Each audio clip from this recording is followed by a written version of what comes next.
Portanto, este webcast é um de vários que estão a ser dinamizados, portanto, pela FLEC.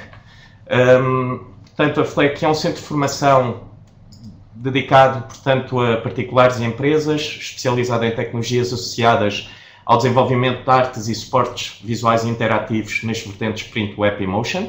Estamos fisicamente presentes em Lisboa, Porto e Coimbra. Também já começámos a divulgar alguns cursos em Braga e Faro.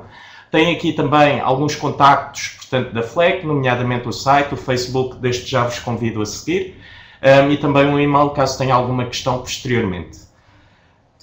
Dentro da oferta formativa, a FLEC, portanto, apresenta 9 áreas de formação, desde design gráfico a web design, programação web, desenvolvimento de aplicações mobile, marketing digital, video e motion design, desenho e animação 3D, CAD e Office. Vou passar também a fazer uma breve apresentação minha. Portanto, chamo-me Gabriel Augusto. Tenho aqui também no slide alguns dos meus contactos, nomeadamente, portanto, o meu e-mail, o meu LinkedIn e o meu Facebook. Sou atualmente o diretor da FLEC, sou também formador e consultor em marketing digital. Toda a agenda, portanto, deste webcast foi desenhado muito com base na minha experiência profissional e também na minha formação académica. Portanto, eu sou natural de Macau, estou em Portugal há cerca de 15 anos. Vim para cá na altura, portanto, para entrar na faculdade, para iniciar o meu curso em Medicina.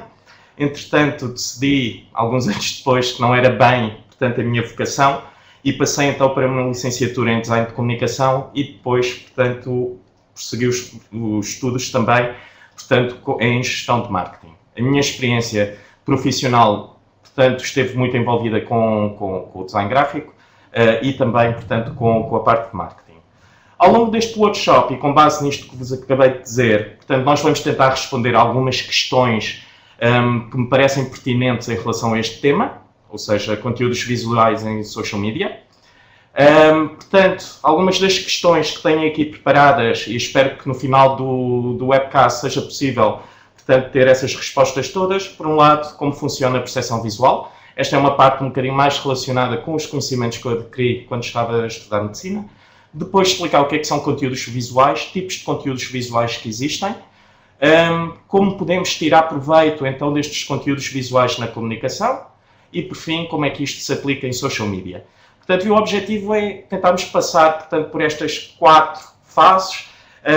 Se vocês tiverem alguma questão, reforço que podem colocar no chat. Eu vou, portanto, tentando olhar aqui para outro ecrã onde está o chat e sempre que surgir alguma pergunta posso interromper para responder. Não se preocupem em interromper o meu discurso, não se preocupem em guardar só as questões para o fim. No final, obviamente, teremos uma parte de perguntas e respostas, mas estejam à vontade, podem participar e estarei disponível, portanto, para responder qualquer questão.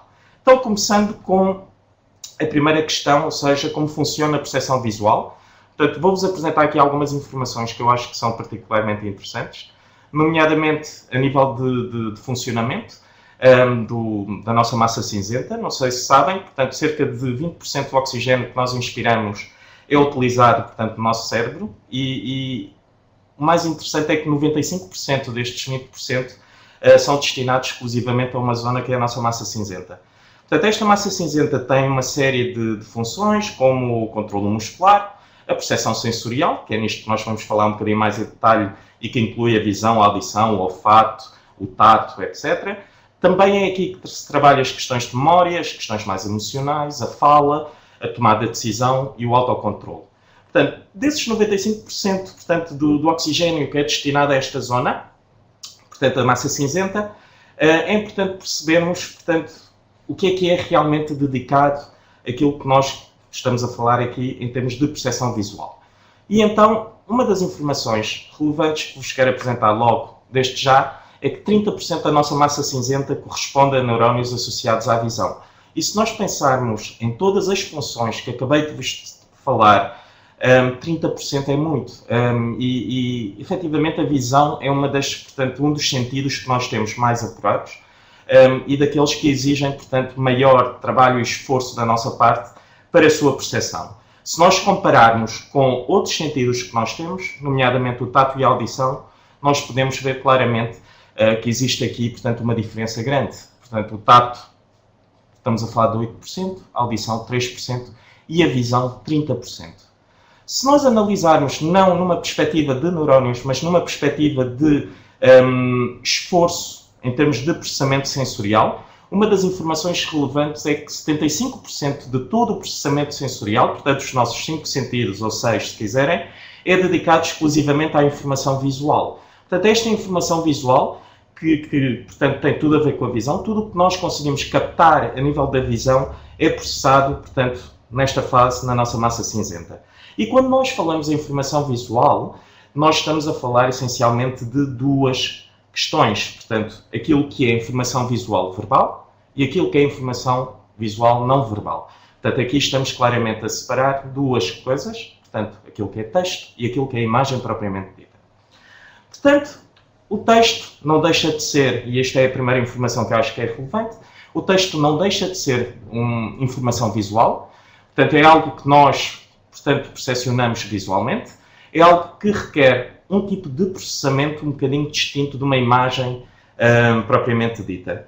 E então existem dois tipos de processamento que podemos utilizar a este nível. Aquilo que nós chamamos de processamento sequencial, que é aquilo que nós fazemos quando estamos a tentar interpretar texto, é algo que nos obriga, por exemplo, a ler uma frase inteira para conseguir, portanto, dotar algum sentido àquilo que nós estamos a ler.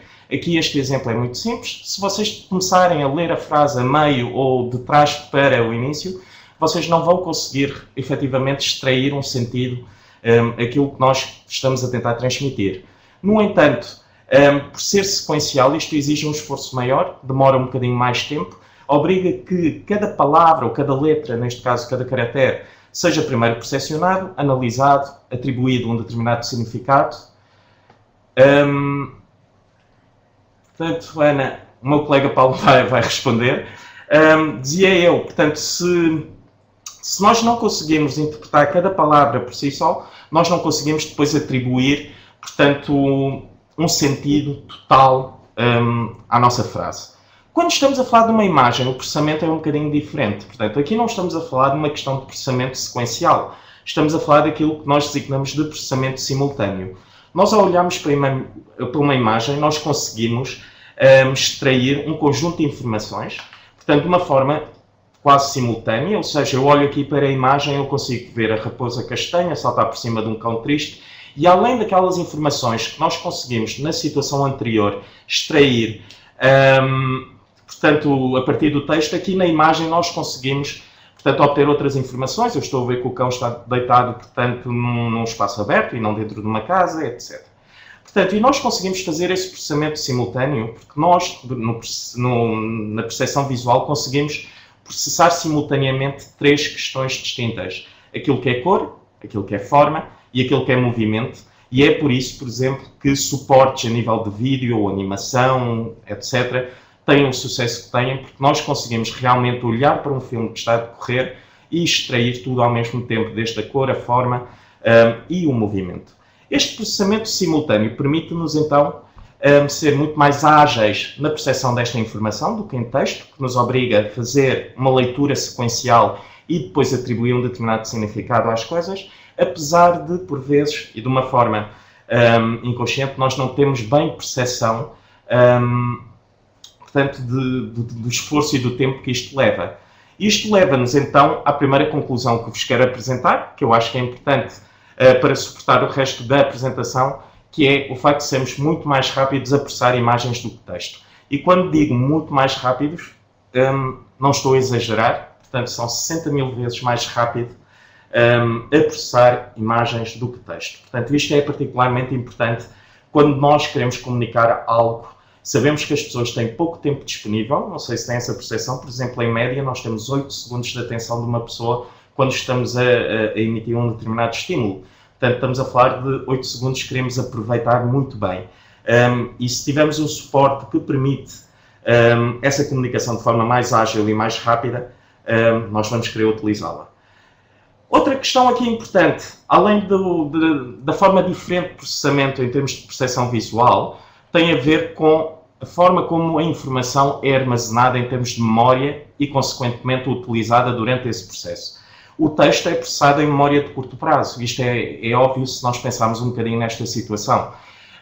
Como o processamento é sequencial, o que nós temos em memória a longo prazo é o significado de cada caractere, posteriormente de cada palavra e, eventualmente, depois de cada expressão. Nós, quando estamos a ler, cada palavra é colocada em memória de curto prazo até o conjunto, portanto, até o conjunto representar um determinado significado, e só aí é que nós fazemos, efetivamente, a questão da percepção. No caso da imagem, a imagem entra diretamente na memória a longo prazo. Isto é particularmente interessante se nós pensarmos que nós conseguimos guardar alguma informação na cabeça dos nossos receptores, nos receptores da nossa mensagem. Eu vou fazer aqui, por exemplo, um teste convosco, muito simples.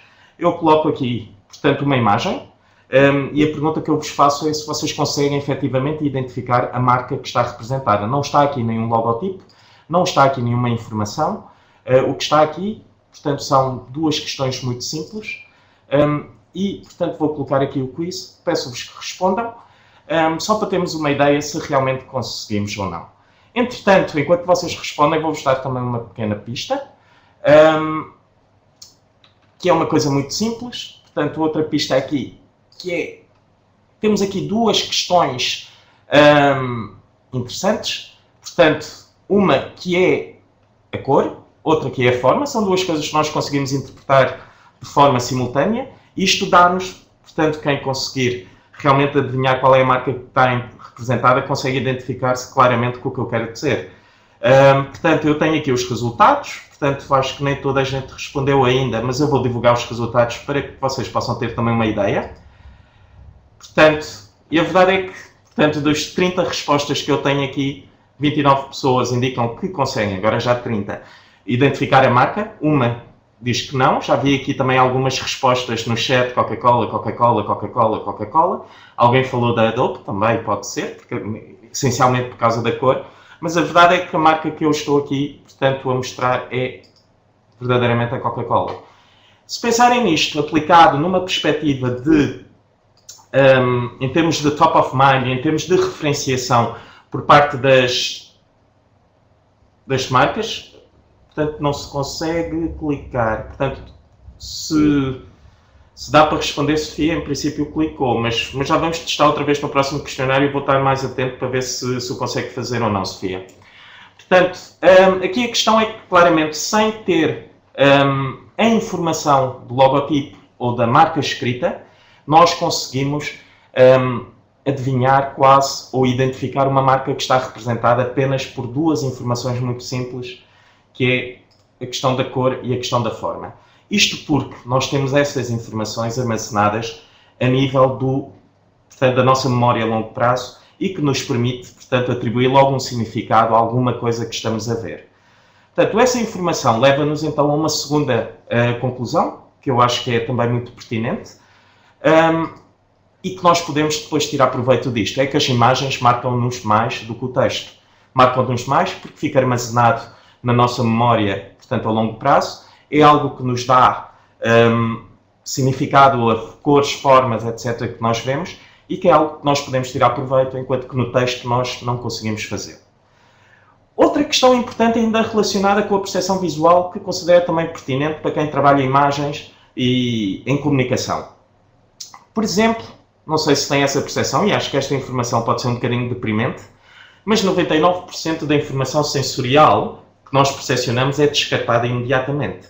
Portanto, nós somos bombardeados constantemente com um conjunto de estímulos sensoriais muito, muito diversos, e a verdade é que nós apenas retemos cerca de 1% dessa informação. Ela pode ser visual, pode ser, portanto, de outro sentido qualquer, mas a questão é que grande parte dela é descartada. E isto pode ser muito frustrante quando nós pensamos que estamos a tentar emitir mensagens ao nosso consumidor, ao nosso receptor, e que muitas vezes a nossa mensagem é simplesmente descartada. O que nos importa aqui não é perceber só que 99% dessa informação é descartada, mas sim como é que nós podemos pertencer a esse porcento que é da informação retida por parte do nosso receptor.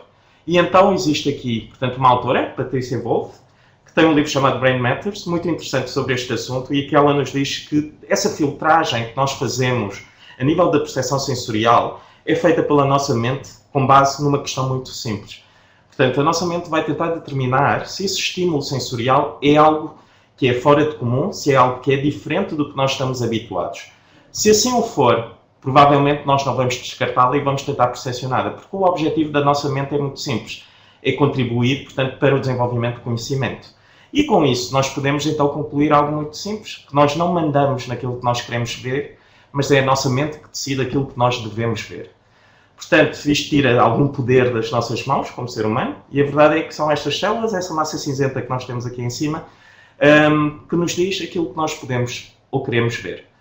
E se nós agora nos posicionarmos do outro lado, portanto, como quem emite uma mensagem e não quem recebe, o que é que nós queremos? Queremos que a mente do nosso receptor ache que aquilo que nós temos para transmitir seja algo relevante, algo diferente, normal e que algo vale a pena ser percepcionado. Então, nós passamos a duas coisas muito simples, que é perceber como é que nós trabalhamos a nossa mensagem para que isso possa acontecer. E a nossa mensagem só tem que ser diferente ou fora do comum.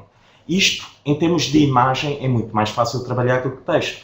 Em termos de imagem, é muito simples nós criarmos contrastes ou destacar alguma informação. Aliás, quem já trabalhou ou trabalha, portanto, com design de comunicação, às vezes cansa-se de ouvir o discurso que é ok, temos que destacar essa informação, temos que destacar este bloco de texto, etc. Isto é muito óbvio. Se nós queremos que aquilo chame a atenção da nossa mente, nós temos que conseguir destacá-lo. Obviamente que se eu tiver um suporte de comunicação e tiver 5 blocos de texto, eu não posso destacar tudo, porque caso contrário está tudo destacado, ou seja, nada destacado e nada é diferente, nada fora de comum.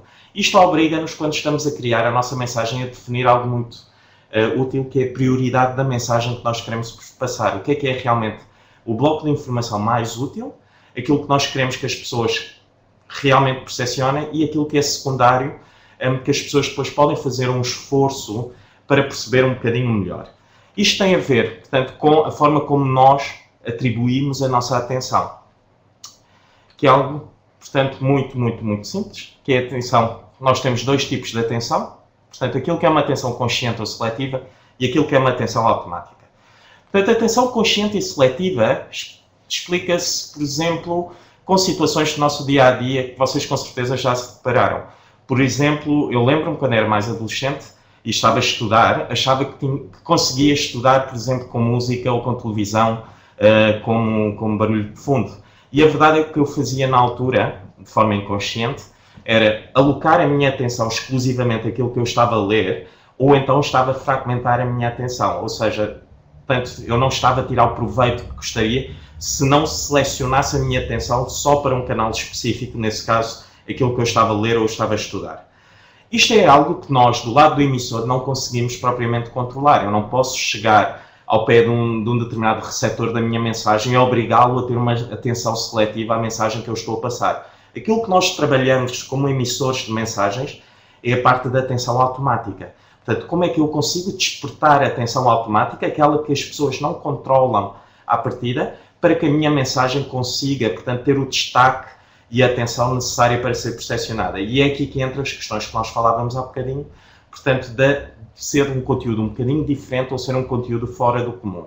Eu tenho aqui um exemplo também que resume, portanto, 2 situações que já falámos até agora, que eu acho que funciona relativamente bem. O primeiro caso é quando vemos um filme. Portanto, se vocês estão a ver um filme pela primeira vez, é normal que vos escape alguns detalhes, portanto, do filme que estão a ver. Normalmente, quando estão a ver o filme pela segunda vez, muitas vezes captam determinadas informações que vocês não teriam captado numa primeira visualização. Porquê? Porque numa primeira visualização, provavelmente, vocês estão focados de forma consciente naquilo que vocês consideram importante para o desenrolar da história do trama do próprio filme. No segundo caso, quando estão a fazer a segunda visualização, já aquilo é algo que já vos é familiar, vocês já conhecem a história e vocês começam a destacar parte da vossa atenção automática a situações, portanto, que vocês não teriam dado atenção numa primeira visualização. Começam a reparar em determinados detalhes. Isto acontece muito, por exemplo, em filmes de terror. Eu sou fã, portanto, de filmes de terror e há determinadas situações em que a gente vê numa segunda vez e se apercebe, ok, passou ali uma sombra, aconteceu ali qualquer coisa, que numa primeira situação muitas vezes não nos apercebemos. E é isto que acontece quando nós estamos a ver o mesmo conteúdo pela primeira vez, começamos a descartar aquilo que é realmente a parte importante do filme, a história, mas começamos a prestar alguma atenção aos detalhes. Outra situação que me acontece, portanto, ocasionalmente, em termos de atenção consciente e que nos permite explicar o que é atenção consciente, é se vocês estiverem num sítio com muitas pessoas, portanto, um sítio muito populado, e estiverem à procura de alguém específico. Pensem, por exemplo, em festivais de verão, que são daquelas situações em que nós normalmente chegamos lá, estamos à procura de um determinado amigo, a gente liga e normalmente dizem estou ao lado do stand, sabe, da Superboc, e depois a gente olha à volta e há 60 stands de Superboc, portanto, uma informação completamente irrelevante. E o que nós fazemos é que começamos a olhar para as pessoas, para um mar de pessoas, normalmente é este o caso, e começamos a focar a nossa atenção em caras particulares, quase que temos aquela visão em túnel à procura da pessoa que nós queremos. Quando nós fazemos isto, é quando nós estamos a tentar ter uma atenção seletiva, estamos a descartar grande parte da informação para ver se encontramos aquilo que nós queremos. Portanto, e quando é que pode acontecer uma atenção automática? De repente, vamos supor que começa o concerto e de repente vocês perdem essa consciência, estarem à procura de alguém e olham rapidamente para o palco para ver o que é que se passa. Isto é então a atenção automática. Nós também, quando estamos a falar em público, por exemplo, recorremos muito à atenção automática, é por isso que nós nos mexemos, que ninguém gosta, por exemplo, de ver uma apresentação de alguém com um tom muito monocórdico. Porquê? Porque o monocórdico é uma coisa que vocês já estão habituados, portanto a vossa atenção começa a dispersar-se para outras coisas, não desperta a vossa atenção automática. Quando o som vai, portanto, alterando, quando as pessoas vão mexendo, os slides vão-se alterando, etc., vocês vão despertando a atenção automática para que as pessoas comecem a captar determinadas informações. E com isto, nós chegamos a outra conclusão relevante em termos de percepção visual, tem a ver com o facto das imagens estimularem mais a atenção. Dizia eu há bocadinho que nós temos, em média, 8 segundos de atenção das pessoas. Portanto, este é um fator muito, muito importante. Se eu tenho tão pouco tempo e tão pouca atenção das pessoas, eu quero utilizar uma mensagem que realmente consiga despertar essa atenção. Se vocês tentarem aplicar isto no vosso dia-a-dia, é muito simples, em termos de comunicação.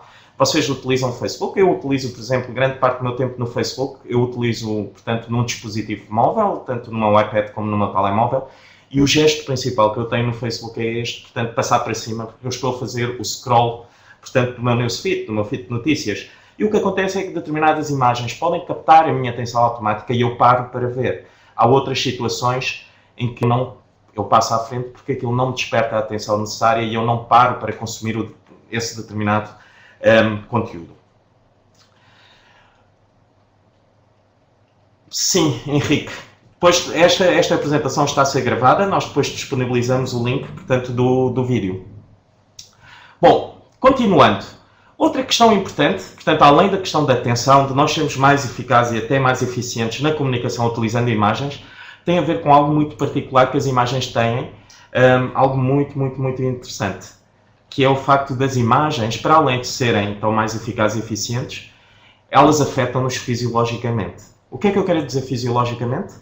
É que faz-nos alterar, portanto, a forma como o nosso organismo funciona. Isto é uma coisa que acontece muitas vezes de forma inconsciente, a gente nem dá por isso, porque são pequenas alterações. Mas depois, no nosso dia-a-dia, nós fazemos muitas coisas com base nisso. Uma das situações, por exemplo, mais comuns e que ouvimos falar regularmente é não pintes a parede do quarto de vermelho, porque depois não consegues descansar. E, efetivamente, o vermelho é uma cor que cria determinadas alterações fisiológicas no nosso organismo. Faz acelerar, por exemplo, o batimento cardíaco, aumenta a nossa respiração, e isto realmente não é aquilo que corresponde àquilo que nós achamos que é a situação ideal de descanso ou de relaxamento.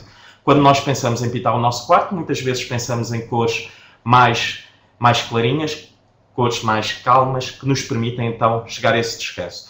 Quando nós falamos desse descanso, esse relaxamento, são essas pequenas alterações fisiológicas a que nos referimos, mesmo sem saber que é disto que estamos a falar. Outra coisa interessante, em termos de alterações fisiológicas, é algo que eu acho que é do mais animal que nós ainda temos em termos de ser humano, é se estamos com fome, vemos uma imagem de um prato de comida e a primeira coisa que nos acontece é começarmos a salivarmos. Mesmo que a gente não queira admitir, todos nós fazemos isso. Portanto, é algo que é uma alteração fisiológica, não tem nada a ver com mais nada, é a parte mais animal que nós temos. Portanto, vocês conhecem as experiências de Pavlov. E o que acontece é que se temos fome, olhamos para o prato, a primeira alteração fisiológica que acontece, nós começamos a segregar, portanto, as nossas glândulas salivares, que é um sinal que o nosso organismo está a dar que nós queremos ter qualquer coisa na boca para processar a digestão. Pois, Daniel, ainda tem mais imagens de comida. Isto é algo que, portanto, não é novo. Portanto, as marcas reconhecem. E uma das áreas onde isto é altamente explorado é já nas cadeias de fast food. Vocês entram numa McDonald's, num Burger King, etc. O que é que vocês veem nas paredes?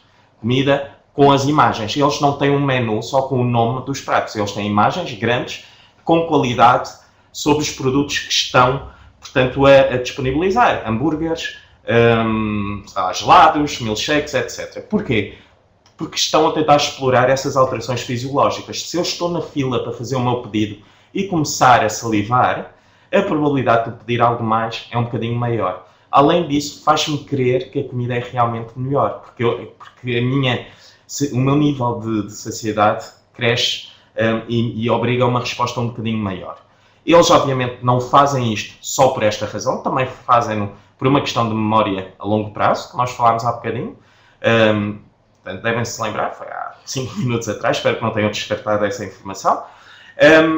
Portanto, o que é que acontece quando eu fecho os olhos e penso, por exemplo, num hambúrguer? A primeira imagem que me vê é o típico hambúrguer da McDonald's, se calhar o Big Mac, que é algo que eu nem sequer acho muita piada, os hambúrgueres que eu gosto menos, mas a verdade é aquela imagem que me bombardeou desde pequeno e que teve o seu impacto, portanto, na minha casa, na minha cabeça, e que me faz lembrar sempre que eu penso em hambúrguer. Portanto, isto também leva aquilo que é a referenciação de determinados produtos, leva ao top of mind. Exatamente, é o que diz o André Silva, é algo que é feito, portanto, com muito cuidado e é algo que nós, marcas, tentamos explorar.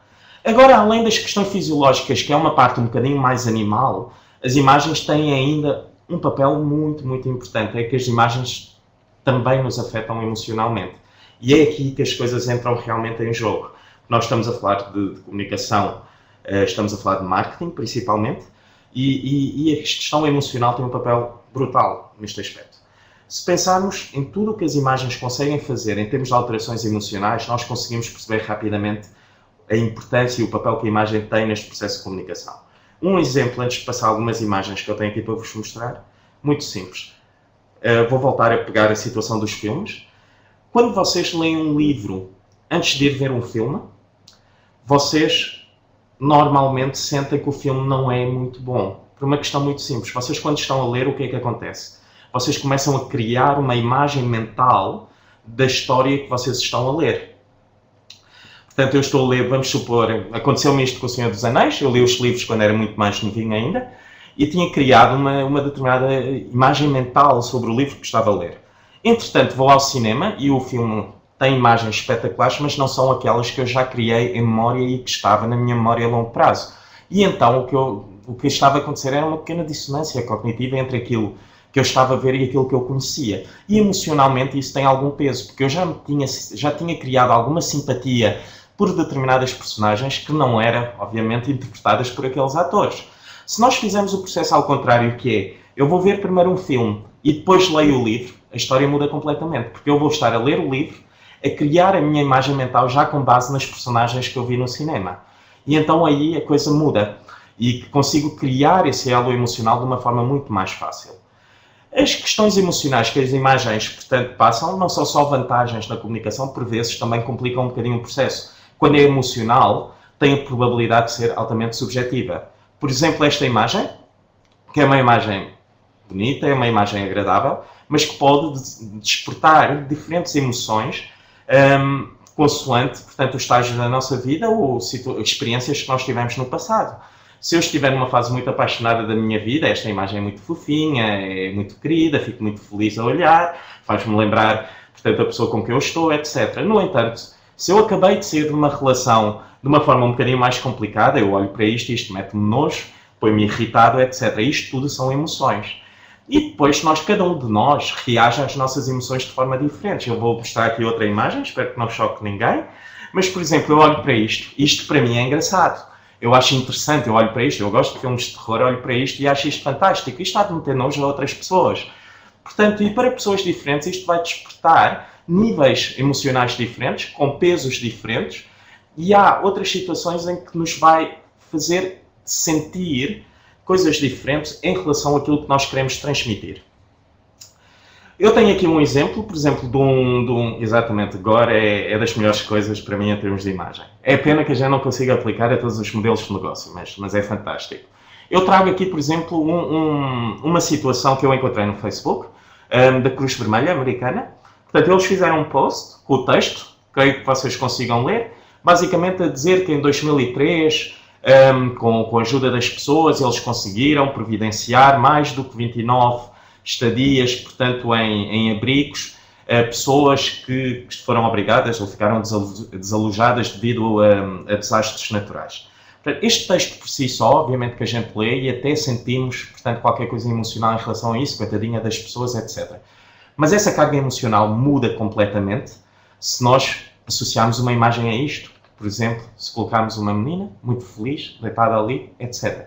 Portanto, e é isto que a imagem consegue fazer. Passa aquela questão emocional de uma forma muito mais linear, de uma forma muito mais impactante a quem recebe a mensagem. E é algo que nós tentamos explorar, obviamente, quando estamos a comunicar. Isto leva-me então, portanto, já quase para fechar esta parte mais de percepção visual, a uma última conclusão que é importante, que é que as imagens provocam uma comunicação mais visceral e emocional nas pessoas que a recebem. Portanto, tudo o que eu vejo em termos de imagens, é algo que me faz, ou algo que me afeta, tanto fisiologicamente como emocionalmente. Quando eu estou a ler, e é esta comparação que eu estou sempre a fazer, em termos de texto e imagem, quando eu estou a ler, eu apenas consigo criar um impacto emocional quando construo uma imagem na minha cabeça. Portanto, no fundo, é uma imagem na mesma. Eu sou, por exemplo, daquelas pessoas que não gosto de ler romances. Eu leio, e não consigo construir uma determinada imagem. Portanto, eu não crio um elo emocional e a história para mim é desinteressante, são só palavras. As pessoas que conseguem fazê-lo gostam de ler. Porquê? Porque criam uma imagem, mais uma vez é essa imagem que depois dá uma determinada carga emocional. É por isso que, por exemplo, quanto mais detalhado forem determinadas descrições na história, mais nós criamos uma imagem detalhada e essa imagem nos traz uma maior carga emocional. Agora, pegando nestas informações todas e tentando passar para um nível mais de comunicação e de marketing, há uma coisa que é essencial e que não podemos ignorar e que está muito ligada às emoções. É que as emoções afetam o nosso processo de tomada de decisão. Grande parte das decisões que nós fazemos no nosso dia-a-dia é com base naquilo que são as nossas emoções. Há muitas pessoas que se consideram muito racionais. Eu, por exemplo, eu sou uma pessoa altamente emocional. Portanto, eu facilmente, um bom vendedor ou uma boa publicidade me convence a tomar uma determinada decisão, apesar de não corresponder exatamente àquilo que eu teria necessidade em. Marisa, é com base em várias fontes de informação. O livro trata muito sobre a questão da filtragem, mas é um bocadinho mais do que uma só fonte. Se quiserem depois, vocês têm o meu e-mail e volto a disponibilizar no fim, posso-vos enviar mais algumas fontes de informação relacionadas a esta área, que é algo do meu interesse pessoal também. Bom, voltando a esta questão das emoções, como dizia eu, as emoções afetam o processo de tomada de decisão e isto é muito claro. Quando nós estamos num processo de tomada de decisão de uma determinada compra, por exemplo, nós temos dois níveis. Aquilo que é a necessidade que nós temos, nós precisamos de responder a uma determinada necessidade e depois aquilo que nós gostaríamos de ter. Pensem, por exemplo, na compra de um carro. É uma situação muito vulgar. Portanto, eu preciso de um carro que ande, que seja poupado, preciso de um carro que se calhar um bocadinho maior porque tem que levar crianças, preciso de um carro a diesel porque faço longas distâncias, mas eu não preciso de um carro descapotável, não preciso de um carro com tinta metalizada, não preciso de um carro com sistema de som todo XPTO. Isso são desejos. É uma parte emocional da minha tomada de decisão. E a verdade é que as emoções muitas vezes falam mais alto do que a necessidade nestes processos de tomada de decisão e é algo que as marcas exploram muito na comunicação. Portanto, e isto é óbvio, o que nós fazemos para explorar isto é utilizando imagens. As imagens conseguem, portanto, criar determinadas reações emocionais que são, muitas vezes, planeadas à partida por quem está a construir essa mensagem. E o objetivo é mesmo esse, fazer com que as pessoas tomem uma determinada decisão.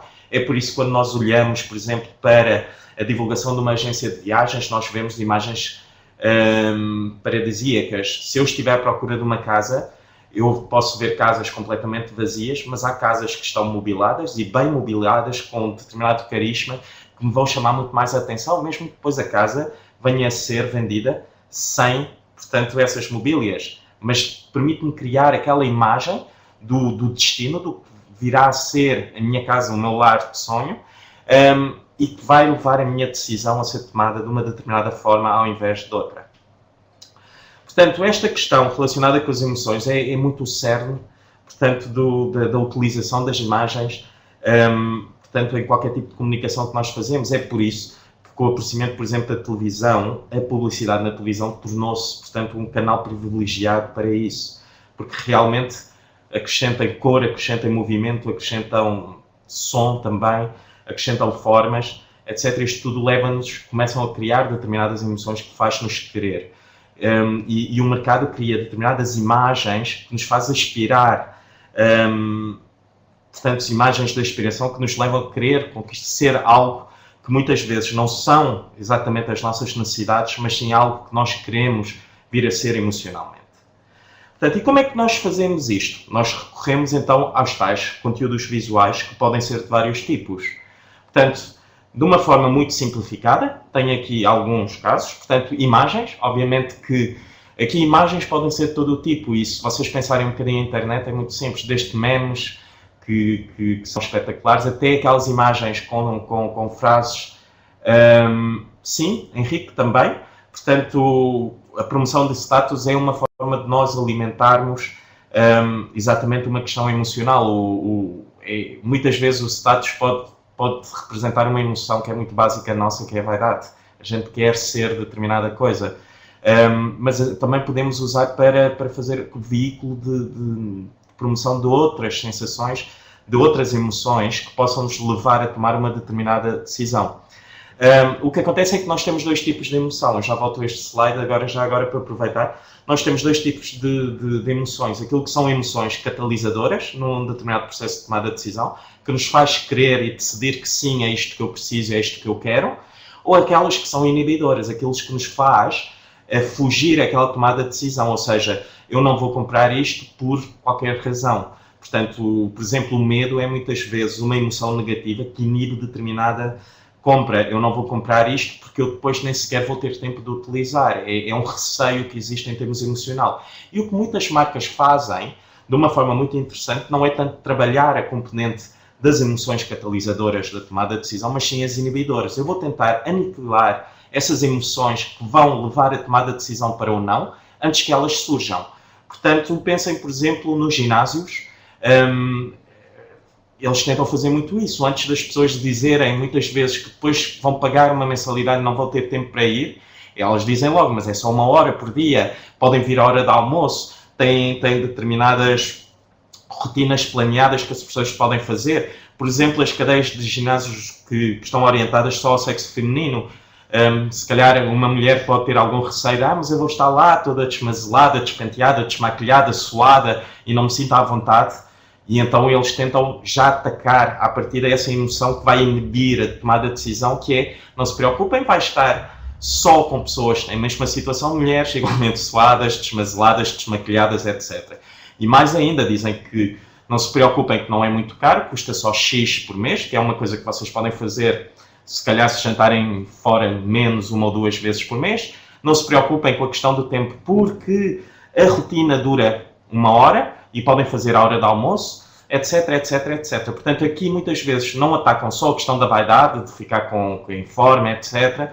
Não tratam só das preocupações de saúde, mas também atacam muitas vezes a questão, portanto, das emoções que inibem a tomada de decisão.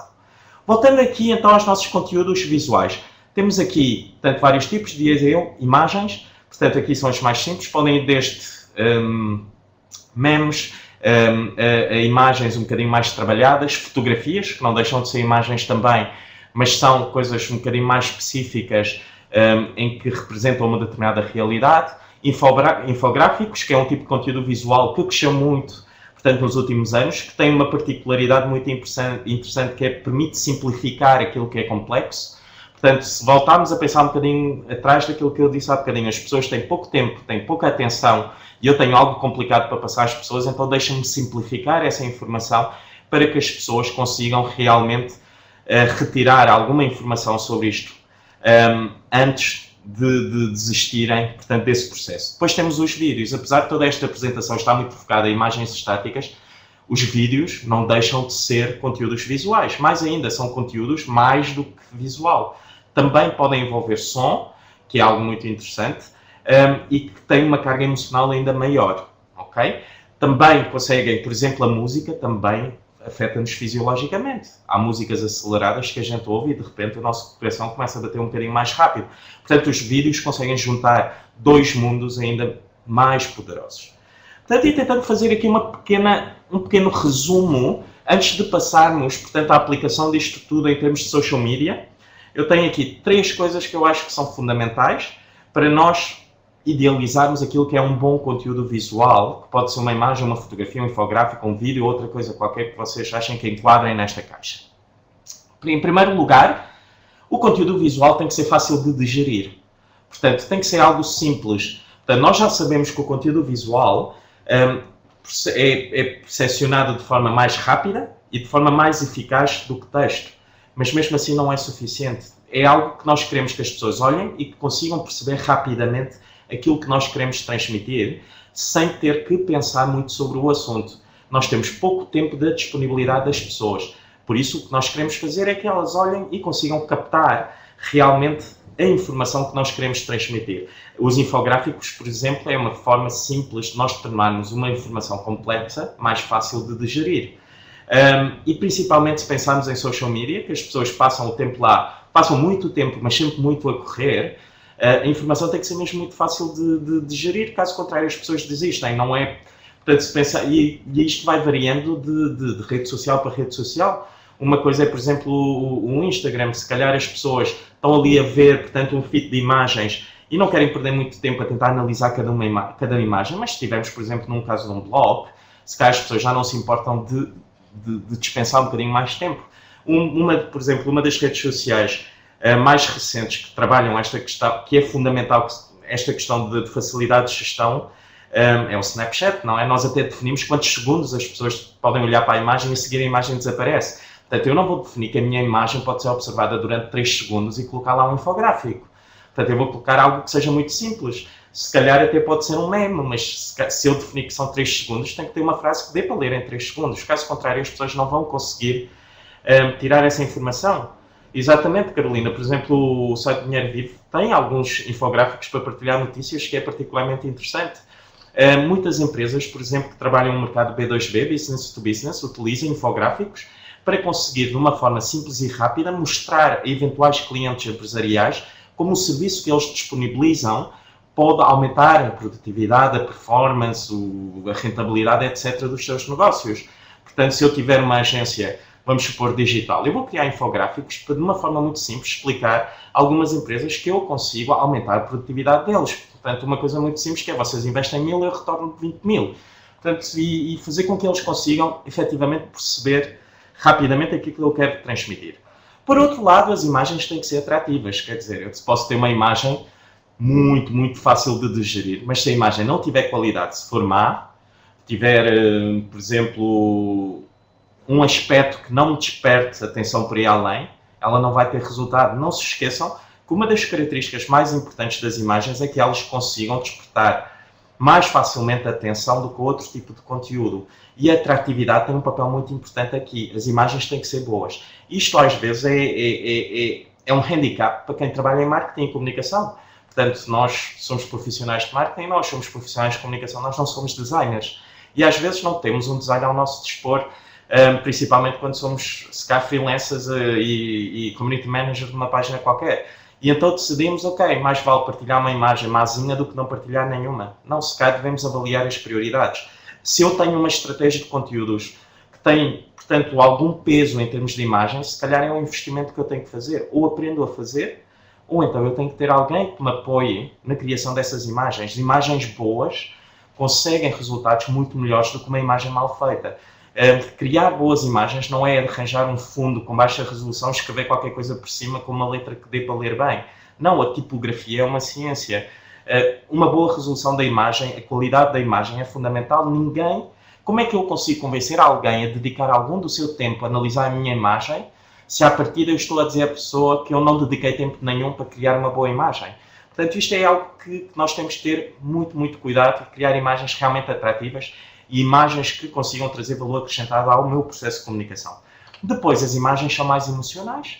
Portanto, a emoção tem um papel tão importante na tomada de decisão que aqui é fundamental. Eu, quando penso em imagem, obviamente que eu posso ter imagens mais informativas, posso ter imagens mais de aviso. Avisar alguém é útil e que não é tanto emocional, mas o facto de eu estar a avisar alguém, eu estou a criar um elo emocional, eu estou a tentar ser útil, e a utilidade pode despertar do outro lado uma emoção muito interessante, que é, ok, ele está-me a avisar sobre algo e ele está a ser amigo.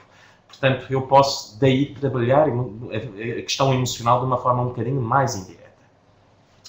Portanto, pegando nisto tudo, nós entramos então na parte que tem mais a ver com social media. Eu não sei se querem colocar alguma questão em relação àquilo que nós falamos até aqui. Portanto, estou aqui a olhar para o chat. Se alguém quiser colocar alguma questão, pode fazê-lo. Vou aproveitar para beber só um bocadinho de água.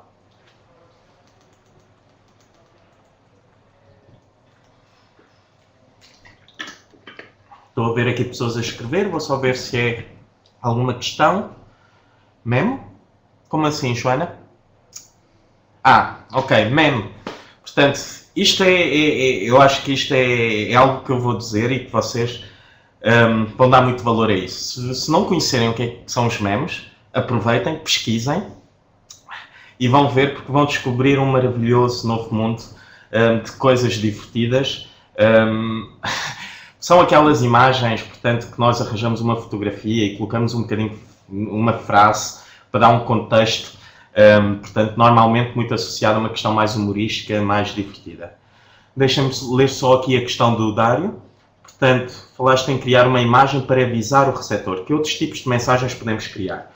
Portanto, Dário, aquilo que nós achamos que pode ser ou útil, portanto, aqui criar avisos é útil, criar conselhos é útil, demonstração de produtos, explicar às pessoas como é que podem utilizar melhor aquilo que nós temos para oferecer é uma imagem útil. Há imagens que são puramente aspiracionais, outras que são inspiracionais, são duas coisas distintas.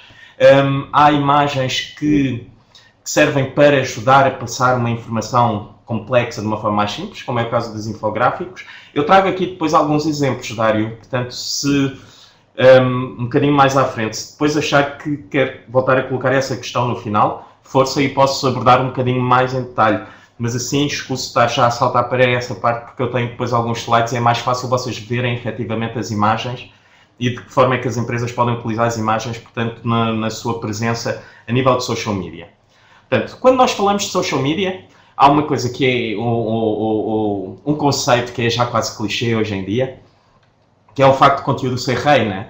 E já apareceram as rainhas também, se o conteúdo é rei, qualquer coisa é rainha, e há qualquer coisa que é mais importante, mas a verdade é que tudo o que nós fazemos em termos de social media baseia-se em informação, em conteúdo que nós estamos a disponibilizar. E a verdade é que se o nosso conteúdo não funcionar, a nossa presença em social media não funciona. Portanto, há um investimento muito grande na criação de uma política de conteúdos, no caso das marcas que querem realmente tirar proveito, portanto, de uma forma sustentada nesses meios. E a verdade é que não são só as marcas que estão presentes nessas redes sociais que pensam dessa forma. Também, muitas vezes, as próprias redes sociais evoluíram num determinado sentido para acompanhar esse pequeno shift dos conteúdos cada vez mais visuais. Por exemplo, o Facebook é um caso desses. O Facebook alterou, portanto, já há algum tempo atrás, a sua forma de apresentação da informação. Portanto, passámos a ter páginas com pouco impacto visual para as timelines que nós temos atualmente. Se vocês olharem para o vosso newsfeed hoje em dia, também vão ver que o espaço e a importância que não há às imagens é muito maior. Das últimas alterações que fizeram foi dar mais espaço às imagens que estão associadas aos posts com links, porque realmente eles acreditam que é aqui que nós vamos, em primeiro lugar, chamar a atenção das pessoas. As pessoas vão parar para ver aquele post e, a seguir, conseguimos trabalhar o interesse, o desejo das pessoas, portanto, através, portanto, de um conteúdo visual que consiga realmente, então, criar alguma relação emocional com as pessoas. Portanto, também o Facebook reconheceu logo a partir desta importância de criar o Instagram, não sei se lembram, agora também compraram outras coisas, né? Mas em termos do Instagram, foi uma daquelas primeiras compras nessa ordem de valores, portanto, que chocou muita gente, e a verdade é que eles se aperceberam nessa evolução das plataformas. Depois temos outras situações, como o próprio Twitter, que tradicionalmente é associado a uma rede social muito mais de texto, de pequenas mensagens, e a verdade é que o tipo de conteúdo mais partilhado no Twitter são imagens. Portanto, porque é uma rede social, a rede social vive do tipo de conteúdos que os utilizadores partilham, e se partilham mais imagens, o Twitter também evoluiu no sentido de privilegiar mais os conteúdos visuais. Depois temos situações como o Google+, que também, portanto, com as alterações todas que tem vindo a fazer, alterou muito a forma como apresenta imagens. Portanto, exatamente, João, uma das situações é a questão dos Oscars. Podemos falar, Daniela.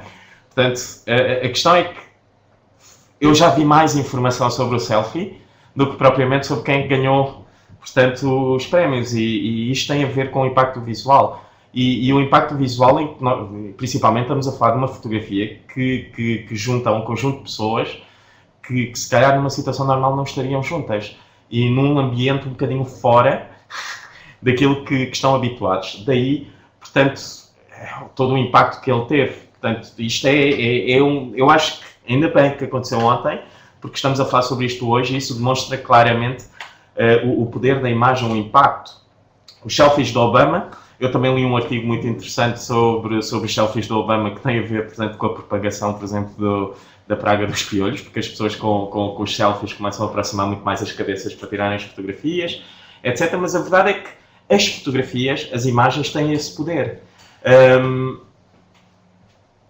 Exatamente, Daniela, e é isso mesmo, pode-se falar aí de como a imagem altera as nossas emoções.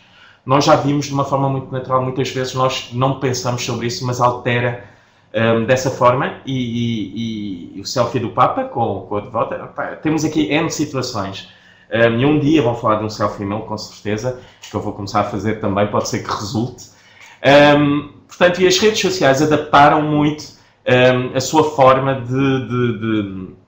de funcionamento. O Google Plus também alterou muito a importância que dá às imagens, e depois tivemos o caso do Pinterest, que é aquela rede social a primeira rede social que cresceu de uma forma tão acelerada e dedicada exclusivamente às imagens. Depois do Pinterest apareceram outras redes sociais, obviamente, desde Vines, mais ligados a vídeos, o Snapchat, que eu falava há bocadinho, que é puramente visual, etc. E a verdade é que nós gostamos mais de comunicar com imagens.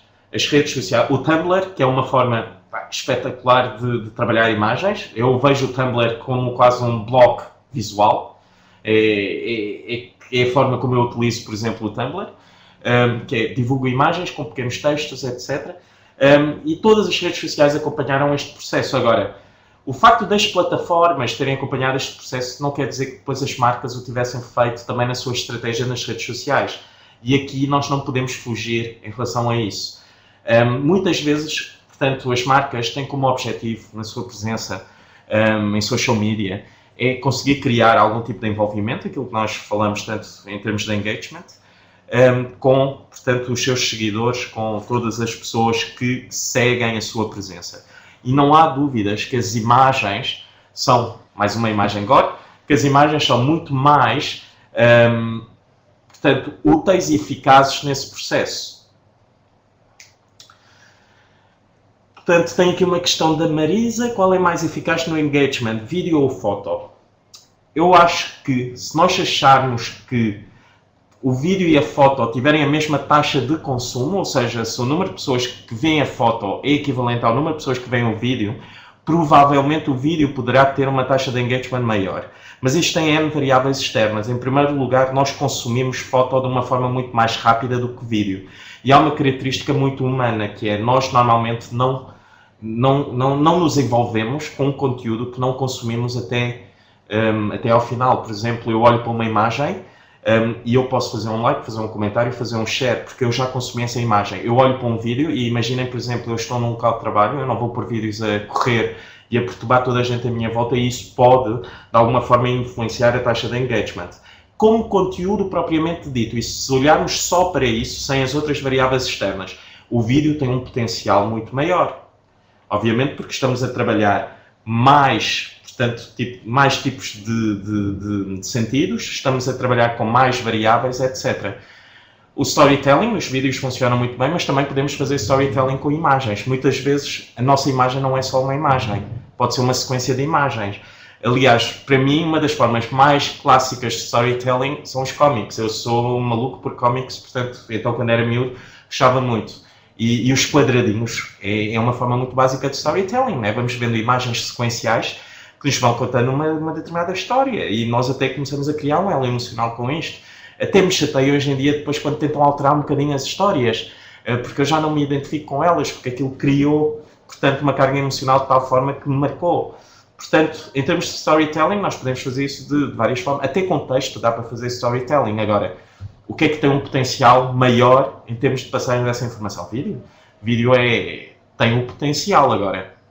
Existem muitas variáveis externas. Bom, eu trouxe aqui alguns exemplos.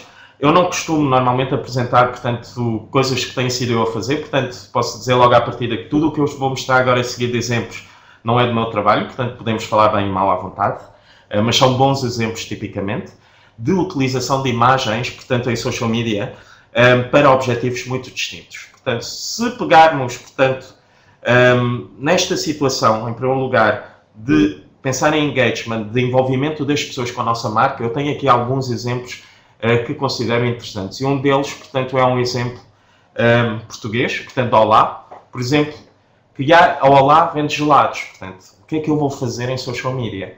Eles têm uma política de conteúdos muito, muito visual. Se vocês seguirem, por exemplo, a página da Olá no Facebook, é Olá Gelados, acho eu, vocês vão ver que eles trabalham muito imagens e estamos a ver aqui imagens com uma qualidade espetacular. Não é uma imagem feita, portanto, de forma, portanto, despachada. Alguém pensou sobre isso e passa uma determinada informação. Isto foi na altura, portanto, do Dia dos Namorados, portanto, há uns dias atrás. E isto ainda me lembro do nosso primeiro Olá e as pessoas envolvem-se. Se nós ignorarmos a imagem e olharmos só para a mensagem de texto, o impacto é completamente diferente. Dizer só, sabes o que dizem? O amor só é verdadeiro se for partilhado, partilha o teu. Quer dizer, as pessoas não têm esta questão emocional e isto é um conjunto de imagens que eles partilharam no dia e achei fantástico. Portanto, foi uma ação que achei espetacular. Deixa-me ver aqui algumas questões. O consumidor, se não vir boas imagens, não está interessado se querem visualizar o vídeo. Exatamente, Carolina. Uma das coisas, por exemplo, muito importantes, quando nós estamos a tentar divulgar um vídeo, é a própria imagem de capa do vídeo. Muitas vezes aquilo diz-nos se nós queremos ou não ver o resto do vídeo. Aqui o Henrique diz, em produtos financeiros que as emoções são difíceis de encontrar, como podemos causar impacto com imagens? Bom, Henrique, há modelos de negócio onde são um bocadinho mais difíceis, mas nós podemos, por exemplo, eu acho que em produtos financeiros, onde aqui nós temos claramente uma situação que muitas vezes temos mensagens difíceis de passar, criarmos imagens que de alguma forma ajudem a simplificar a mensagem, ajudar as pessoas a perceberem determinadas coisas, é uma forma fácil ou uma forma útil de usar os conteúdos visuais. Beijos ao Cristiano Ronaldo, ok, cria portanto alguma emoção, mas produtos financeiros eu tenho sempre aquela questão de tentar ser algo um bocadinho mais sério, mas realmente nós temos o caso da Active Bank, por exemplo, que é, portanto, uma forma muito fácil, mas tem muito a ver com o posicionamento e muitos bancos cá não podem fazer, mas de uma forma muito terra a terra, muito próxima de trabalhar. Outra forma, por exemplo, que se pode fazer em termos de produtos financeiros, além da simplificação da mensagem, etc., é, por exemplo, eu acho que é muito importante hoje em dia as entidades financeiras conseguirem, por exemplo, humanizar a própria marca, perceber que aquilo não é só um balcão frio em que alguém os atende, etc. Portanto, eu gostava muito, por exemplo, eu tenho uma relação muito boa com o meu banco, só por causa da minha gestora de conta, porque há alguém que me liga, há alguém que fala comigo, etc. E mostrar muitas vezes a parte de trás de um banco pode ser uma forma de mostrar que o banco também tem pessoas, não é só aquela entidade que nos cobra juros, etc. E acho que, principalmente tendo em conta o nosso contexto atual em termos económicos, a humanização e criar esta simpatia com os bancos pode ser uma coisa muito, muito, muito útil para esta relação mais emocional. e acho que o Active Bank fala muito bem. E há outros bancos que tentam fazer o mesmo, mas uma das coisas importantes a ter em conta aqui é o nosso posicionamento. Nós não podemos ser esquizofrénicos nas redes sociais. Eu não posso ter uma marca altamente formal, altamente séria, e depois chegar ao Facebook e só porque eu estou no Facebook alterar completamente a minha personalidade. As pessoas vão se sentir perdidas. O testemunho com algum famoso funciona bem também, e eu acho que mais do que só de algum famoso, um testemunho de uma pessoa real funciona também muito bem. Eu gosto de ver pessoas como eu, pessoas com quem eu me identifico, e um testemunho, obviamente que depois existe sempre aquela preocupação mas é um testemunho real, alguém pagou, etc.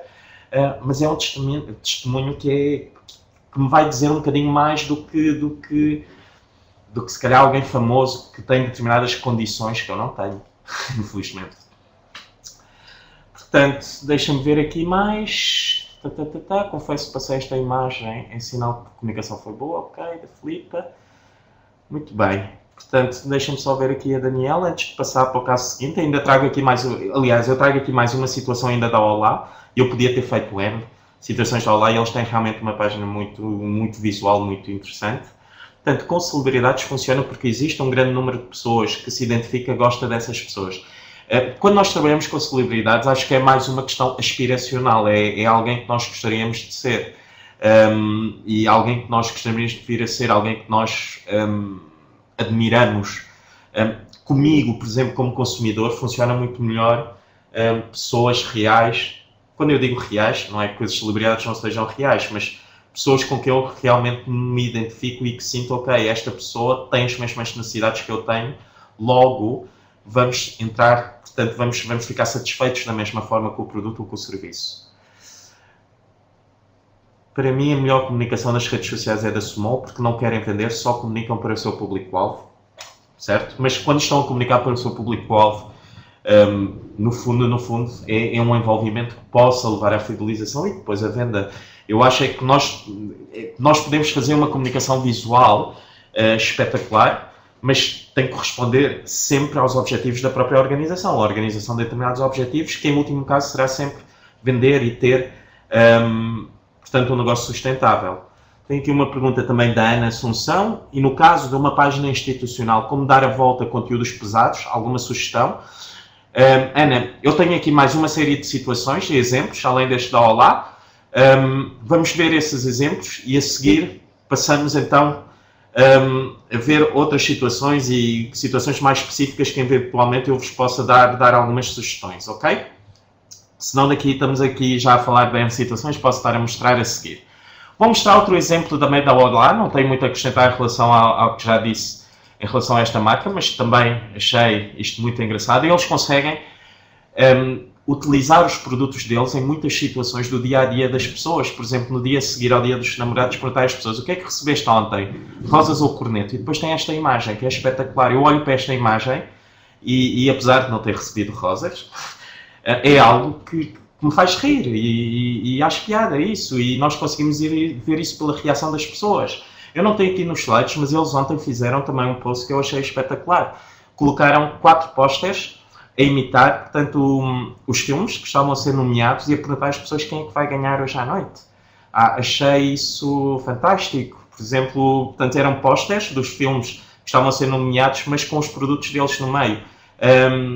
E brincam muito com as imagens, mas brincam de uma forma que não é, que ninguém se vai ficar, às vezes brincamos com as imagens de tal forma que só depois faz sentido para um nicho, mas aqui não, são coisas muito genéricas, muito intrusivas no nosso dia-a-dia e que funciona muito bem nesta criação de uma relação, de uma empatia com os nossos consumidores. Outro exemplo que eu trago aqui, que foge um bocadinho mais à parte comercial, mas sim, por exemplo, uma causa de solidariedade. Portanto, nós temos aqui, por exemplo, a Artsca, que é uma associação, portanto, para animais, etc. É genial. Eu acho que eles podem dizer às pessoas que podem fazer donativos através da página de Facebook, etc. Mas não há nada como está esta imagem. E quem gosta de animais, que tipicamente, portanto, são as pessoas que vão doar para estas causas, olha para esta imagem e percebe, isto é muito mais emocional. Isto é explorar aquilo que é emocional. É um apelo às emoções, sem dizer às pessoas, eu não tenho aqui escrito em lado nenhum, façam um donativo, nada disso. Eu olho para a imagem e percebo. Eu gosto muito de animais e tenho 2 gatas e uma cadela. Eu olho para isto e percebo do que é que esta mensagem quer passar. Outra situação que eu tenho aqui que também achei muito engraçado, muito semelhante àquilo que eu passei há bocadinho, como o caso da Olá, da McDonald's, também pegar um bocadinho nos produtos deles, nas situações, no contexto das pessoas lá, e brincar um bocadinho a dizer que o amor é um copo e 2 palhinhas. E olhamos para esta imagem, é uma imagem muito, muito branded, portanto, com claramente a marca lá. E eu olho para isto e acho fantástico. Deixem ver aqui uma pergunta.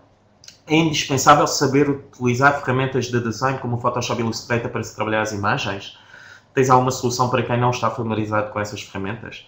Portanto, existem várias soluções, Dário. A primeira é arranjar um designer. Mas se não houver possibilidade disso, por exemplo, eu conheço uma ferramenta que se chama Canvas, é canvas.com, que vos permite, por exemplo, carregar um fundo e já têm alguns elementos visuais que vos permite utilizar lá. Também tem algumas imagens que são pagas, tem outras que são gratuitas que vocês podem utilizar na criação dos vossos conteúdos.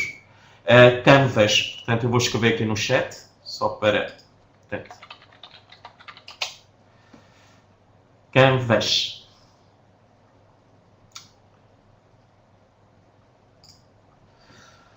Portanto, dê uma vista de olhos. Por exemplo, se vocês tiram uma fotografia espetacular sobre o vosso produto e querem escrever lá qualquer coisa, por exemplo, a Canvas traz logo já uma série de carimbos, uma série de símbolos para chamar a atenção, permite-vos trabalhar texto de uma forma que gerem resultados com muito bom aspecto.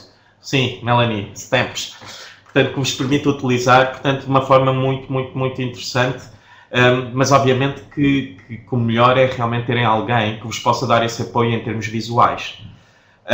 Outros exemplos que eu trago aqui, portanto, tem aqui um exemplo também da Samsung que eu achei muita piada. Portanto, isto foi um bocadinho antes do Dia dos Namorados. Deixa-me ver só aqui o que estava a dizer o André. Ok, André, tudo bem. Eu depois envio então o link com o webcast gravado. Portanto, olhamos para esta imagem de Samsung e achei fantástico. Quer dizer, é uma forma de eles mostrarem o produto e é uma forma de interação espetacular. Portanto, aceitas namorar com o Galaxy Note 8? Queres namorar comigo? Sim, sim. Portanto, esta é mais uma vez daquelas formas, obviamente, que existem modelos de negócio, existem marcas que nos permitem brincar um bocadinho mais. E eu trouxe aqui alguns exemplos fáceis. Fáceis não de fazer, fáceis de vos explicar aquilo que eu quero transmitir. Mas há outras marcas um bocadinho mais complicadas e nem sempre a utilização de conteúdos visuais passa só por isto, de envolver as pessoas. Às vezes utilizamos conteúdos visuais também com objetivos um bocadinho distintos. Como é o caso, por exemplo, deste exemplo que eu trago aqui, a Starbucks. A Starbucks trabalha muito 3 tipos de imagens na sua comunicação. Imagens dos seus produtos, imagens dos seus colaboradores sempre muito felizes a trabalhar e imagens dos seus clientes. Se vocês olharem para a Starbucks, em toda a sua comunicação, vão ver sempre uma mescla destes 3 tipos de conteúdos visuais. Até se vocês forem às lojas, encontram normalmente numa das paredes um quadro de cortiça onde eles afixam fotografias, que tem sempre dos colaboradores, tem sempre dos clientes e tem sempre dos seus próprios produtos. Se forem, por exemplo, ao Instagram da Starbucks, conseguem ver isto. E muitas vezes utilizar as imagens para mostrar a parte humana que existe na nossa marca, aquilo que está por trás, portanto, da nossa marca, é uma forma muito boa de nós conseguirmos criar esta empatia com as pessoas. Claro, Marisa, temos de ter algum cuidado com isso. Portanto, e depende também da situação onde os nossos clientes são colocados, não é? Mas normalmente, portanto, é a forma mais simples de termos algum cuidado com isso é pedir autorização. Se as pessoas, por exemplo, cedem ou não. Nós aqui, por exemplo, na Flex, se fazemos um testemunho e usamos as imagens ou algumas coisas, nós fazemos isso, pedimos a autorização das pessoas. As pessoas normalmente dizem que sim, a não ser que sejam apanhadas numa situação muito embaraçosa, mas isso também não queremos mostrar normalmente. Portanto, pode acabar em casamentos. Portanto, aqui, voltando à questão do Starbucks, outro exemplo, por exemplo, de uma presença um bocadinho mais pequena, eu não sei se alguém conhece esta marca, eu sou fã desta marca de roupa, portanto, que é o... Portanto, eles têm uma presença no Instagram, que é o Elegancionista, Eleganço Insta, portanto a marca é Eleganço. Portanto, eles fazem muitas fotografias de behind the scenes da própria marca, da chegada das coleções, deles arrumarem as coisas, de fazerem as montras, das pessoas que trabalham nas lojas, como é o caso, etc. Para quê? Para, além de mostrar roupa, que é o que eles teriam para mostrar, é o seu produto, também fazerem algo muito mais interessante, que é mostrar as pessoas que vendem essas roupas, sempre pessoas muito bem dispostas, sempre pessoas muito bem vestidas, com o tipo de look que eles tentam vender. Outro tipo de conteúdos que eles partilham muito tem a ver, por exemplo, com looks. Por exemplo, ok, a pessoa pode comprar só uma peça da minha marca, mas eu mostro como é que isto se monta depois num look completo, etc.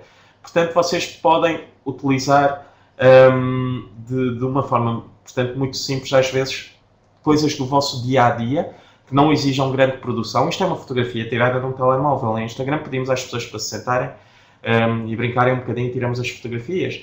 E às vezes, por exemplo, numa marca que tem uma frente muito mais formal, muito mais fria, nós passamos um bocadinho a parte do que acontece atrás, é uma forma muito boa de humanizar a nossa própria marca.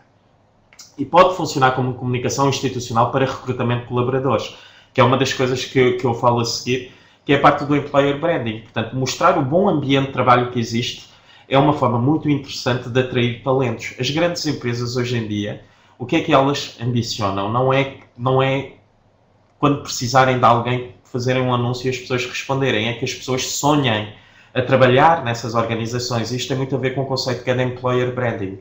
Portanto, o objetivo é realmente conseguir atrair talentos, pessoas que se candidatam porque gostariam muito de trabalhar com eles dessa forma. E a melhor forma de fazer é mostrar o ambiente de trabalho.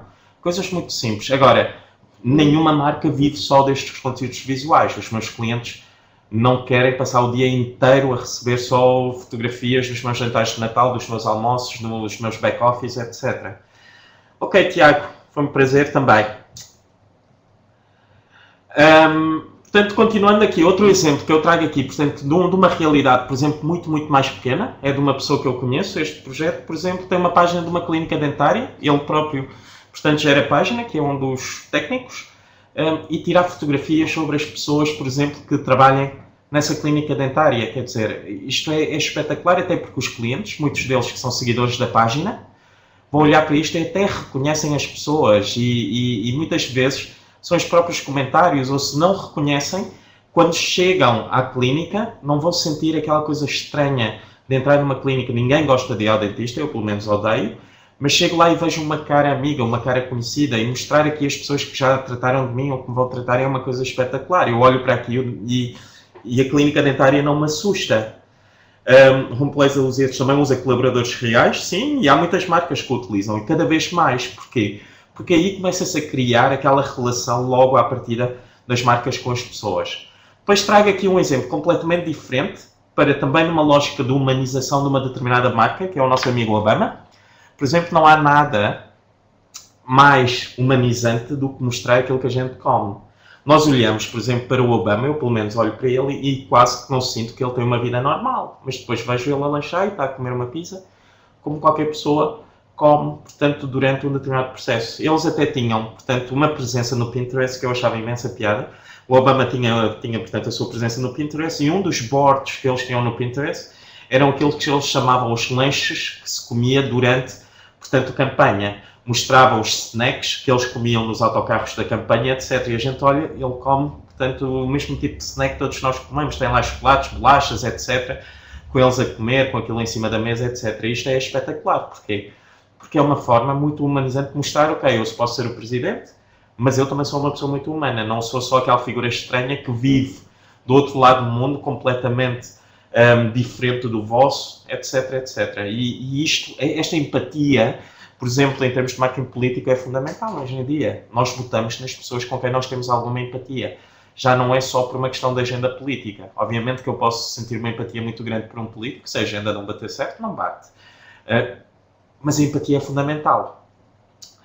Outro tipo de utilização, e aqui aplica-se a outro modelo de negócio completamente distinto, tem a ver com as demonstrações de produto. Eu usar imagens para mostrar o que é que as pessoas podem fazer com os meus produtos. E uma das marcas que faz muito isto, por exemplo, é a Sephora. Portanto, que é, por exemplo, tem os produtos de maquilhagem, por exemplo, aqui as unhas. Portanto, mostrar às pessoas que realmente com os produtos deles, eles conseguem criar determinados efeitos, conseguir obter determinados resultados. Isto é muito interessante, porque isto é quase aspiracional. Eu vou comprar os verniz XPTO para conseguir fazer o mesmo, porque gostaria de ter, portanto, algo semelhante. Outra questão também muito interessante em termos de conteúdos visuais para demonstração de produto é fazer os antes e o depois, porque nós acreditamos muitas vezes naquilo que nós vemos. E aquilo que nós vemos, portanto, marca-nos. Portanto, fazer isto é fundamental. Obviamente que isto tem que ter um determinado grau de realismo. Porque muitas vezes os antes e os depois não é só uma questão de utilização de produto. Depois temos os Photoshops, etc. Tudo por cima. Portanto, aqui eu olho e consigo achar que isso é relativamente real. Porque, ok, é uma questão de maquilhagem, de produção, e a pessoa fica assim. Se calhar eu também gostava de conseguir ter esta diferença. Portanto, isto cria um determinado elo. Agora, se nós exagerarmos e for uma coisa completamente absurda, portanto, em termos de transformação, se calhar não vai ter o mesmo impacto. Nós queremos coisas reais. Caso contrário, a gente não se identifica. Portanto, alguém está a escrever, deixa-me ver o que é que tem para dizer antes de passar para o exemplo seguinte.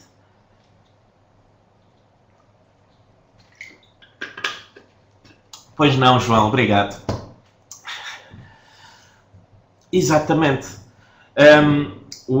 A campanha da Duff é quase a antítese disto no bom sentido, que é mostrar às pessoas o que é que o Photoshop pode fazer. Mas depois, eu gosto, por exemplo, muito da campanha em que eles pediram às pessoas para desenhar, portanto, os entrevistados, sobre a forma como elas se visualizam, etc. Isto tudo. Portanto, aqui também utilizar conteúdos visuais, duplamente. Tem um vídeo a mostrar aquilo que é uma imagem que está a ser desenhado. E o Real Beauty é muito interessante. Nós temos sempre aquela ideia, portanto, do desejo, aquilo que nós gostaríamos de ser, mas a verdade é que também reconhecemos aonde é que nós nos posicionamos em termos visuais. E quando está demasiado fora, simplesmente a gente não se identifica.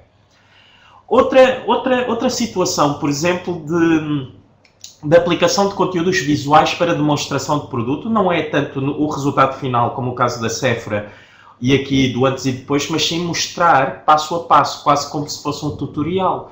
Por exemplo, mostrar às pessoas que podem fazer isto. Eu encontrei esta imagem e fez-me lembrar, por exemplo, um produto, não sei se vocês conhecem, isto já é, portanto, da minha altura de Macau, não sei se existia aqui em Portugal, que eram uns laços de plástico que as adolescentes, naquela altura, nos anos 90, estavam completamente malucas. Portanto, fazem um rabo de cavalo, metem lá dentro, dobram, portanto, esse lacinho, puxam, e a seguir fazem um determinado penteado, uma trança ou uma coisa assim. Certo? E eu lembro-me que aquilo vinha com uma espécie de um folheto que mostrava alguns truques e dicas para as pessoas fazerem determinados penteados. E aqui é um caso desses. Também mostrar, por exemplo, o passo a passo de como é que isso é feito. A minha irmã também, exatamente. Portanto, acho que as pessoas se lembram disso. E muitas vezes, se o nosso produto não é tão simples assim de utilizar, isto ainda ganha mais valor. Porque nós podemos mostrar exatamente às pessoas como é que podem tirar proveito do nosso produto, dando dicas e truques, etc. Isto funciona muito bem também a nível de receitas, por exemplo. Eu sou daquelas pessoas que gosto de cozinhar, mas cozinho em particular, não cozinho assim particularmente bem e não conheço muitas receitas. E eu não tenho paciência para ler receitas. Mas eu vou, por exemplo, ao YouCook e é espetacular. Eu vejo os vídeos, por exemplo, das receitas e aquilo é fantástico. Portanto, eu não estou a ler, estou a ver, porque há determinadas coisas, quando eu leio a dizerem deixem refogar até ficar alourado. Quer dizer, isso não me diz nada. O que é ficar alourado? Agora no vídeo é completamente diferente. Ou então dizerem que mexer até ficar firme. O que é firme? No vídeo eu vejo exatamente como fica. Portanto, há aqui uma série de coisas, por exemplo, neste lado das receitas, que é espetacular. E uma das coisas... Exatamente, Maria Martins. E uma das coisas muito interessantes também que se pode mostrar com imagens a nível de receitas, não é mostrar só o resultado final. Muitas vezes as receitas têm uma imagem do resultado final espetacular, mas as pessoas querem ver o making of, o behind the scenes. Nós gostamos de ver. Isto aplica-se a tudo, além de receitas, por exemplo... Eu acho muito mais interessante, por exemplo, a marca mostrar-me não o resultado final da montagem de um evento deles, mas sim o durante, quando estavam a montar o evento, ou por exemplo um estúdio fotográfico mostrar-me a parte de trás da sessão fotográfica, em vez de mostrar só a parte de fim, um time-lapse, por exemplo. Eu adoro esse tipo de vídeo. Porquê? Porque é muito mais humano, não vemos só o resultado final perfeitinho, mas vemos tudo o que foi acontecendo. Depois trago aqui também isto, portanto, que são infográficos. Este infográfico eu acho uma piada, por causa da alusão ao Titanic. Portanto, e aqui o que estamos a falar? Estamos a falar, portanto, das maiores falências, portanto, na história. E aqui é muito simples, estamos a falar de algo que é complexo, algo que, se isto for representado graficamente em texto, se calhar uma tabela de Excel que não desperta interesse nenhum, ninguém vai ver, vamos ter que estar a ler célula a célula até encontrar aquela que realmente corresponde à maior falência. Aqui não, nós temos aqui formas que nos permitem olhar e perceber logo à partida, ok, este aqui foi a maior falência de todas pela dimensão que tem e leio logo qual foi a entidade. E depois vou vendo também a nível de escala de tempo. Portanto, isto é uma forma, e tem aqui cores com uma legenda, isto é uma forma, portanto, de representar uma informação que pode ser um bocadinho mais complexa se não for visual. Outro pseudo-infográfico que eu trago aqui, também achei curioso, é uma coisa muito mais simples e não é visualmente tão apelativo, mas que acho que até funciona relativamente bem. Foi algo que eu encontrei, por exemplo, numa seguradora. Isto achei muito engraçado. Portanto, eles contam, fazem um fluxograma desde o acidente até o resultado e mostram às pessoas, basicamente, o cenário que seria aquele em que as pessoas estariam se não tivessem o serviço deles ou aquele que têm. Por exemplo, no primeiro passo dizem, ok, antes do acidente nós temos um veículo que custa $24.000. A seguir temos um acidente. E depois o nosso carro, portanto, tem um problema e temos que levar à reparação. O carro está reparado e temos aqui o valor do nosso carro que baixou drasticamente para 19.500 e, por outro lado, portanto, o valor que perdemos do nosso carro. Depois aqui temos duas alternativas. O Choice 2, em que nós não utilizamos o serviço deles e perdemos efetivamente aquele valor de 4.500, ou então temos outra escolha, que é utilizarmos o serviço deles e para isso, portanto, permitir o reembolso desse determinado valor. O problema das infografias é que em Portugal não existe muita informação. A maior parte das que eu encontro são americanas. E é verdade, Dário, mas é uma oportunidade de nós produzirmos os nossos próprios infográficos. E existem muitos, por exemplo, o que a Ana Mendes acabou de colocar é um bom exemplo de uma aplicação para criar infográficos. Aquela que eu vos falei há bocadinho, a canvas.com, também permite criar infográficos. E a parte difícil da criação de infográficos não é tanto a questão visual, é a capacidade de pegar numa informação complexa e simplificá-la, porque fazer bonequinhos, infográficos são visualmente espetaculares, mas que depois a informação é tão complexa que o infográfico por si só não funciona. Portanto, nós temos é de conseguir pegar um infográfico e transformá-lo em algo um bocadinho mais simples, algo que seja facilmente digerível. Trago aqui ainda outro exemplo, que eu acho que é importante e que nós não podemos ignorar. No fundo, nós estamos a falar de social media, e social media é comunicação, a comunicação é bilateral. Portanto, não estamos a falar só de conteúdos que nós disponibilizamos aos nossos seguidores, mas também dos conteúdos que eles podem gerar para nós. E quando pensamos em conteúdos visuais, nós temos que pensar em crowdsourcing de conteúdos. Se a minha marca, se a minha presença não tem capacidade para gerar todos os seus conteúdos visuais, eu posso criar dinâmicas que levem com que os meus consumidores, os meus fãs, os meus seguidores, gerem conteúdo para mim que consiga, mesmo assim, aportar valor à minha comunicação. Eu trago aqui um exemplo muito simples, por exemplo, de um produto dietético, que um próprio consumidor que utilizou o produto tirou esta fotografia e enviou a eles, e eles próprios, portanto, colocaram um post a dizer que a pessoa X, que eles removeram o nome, colocou esta imagem e que os derreteu o coração a ver que tem resultado. Isto tem muito mais impacto. Lá está, aqui voltamos a pegar nas pessoas reais. Portanto, estimularmos o nosso público a trabalhar e criar conteúdo para nós é espetacular. Por exemplo, marcas de roupa que peçam aos consumidores para tirar fotografias dos seus looks. É uma coisa que se faz muito e que resulta muito bem. E normalmente as pessoas são vaidosas quando podem. Portanto, até querem participar. E são conteúdos que nós podemos utilizar, que nós podemos partilhar, e temos aqui os nossos testemunhos quase sem esforço de produção de conteúdo da nossa parte. E a Melanie diz que os homens cada vez mais vaidosos. Claro, também temos direito.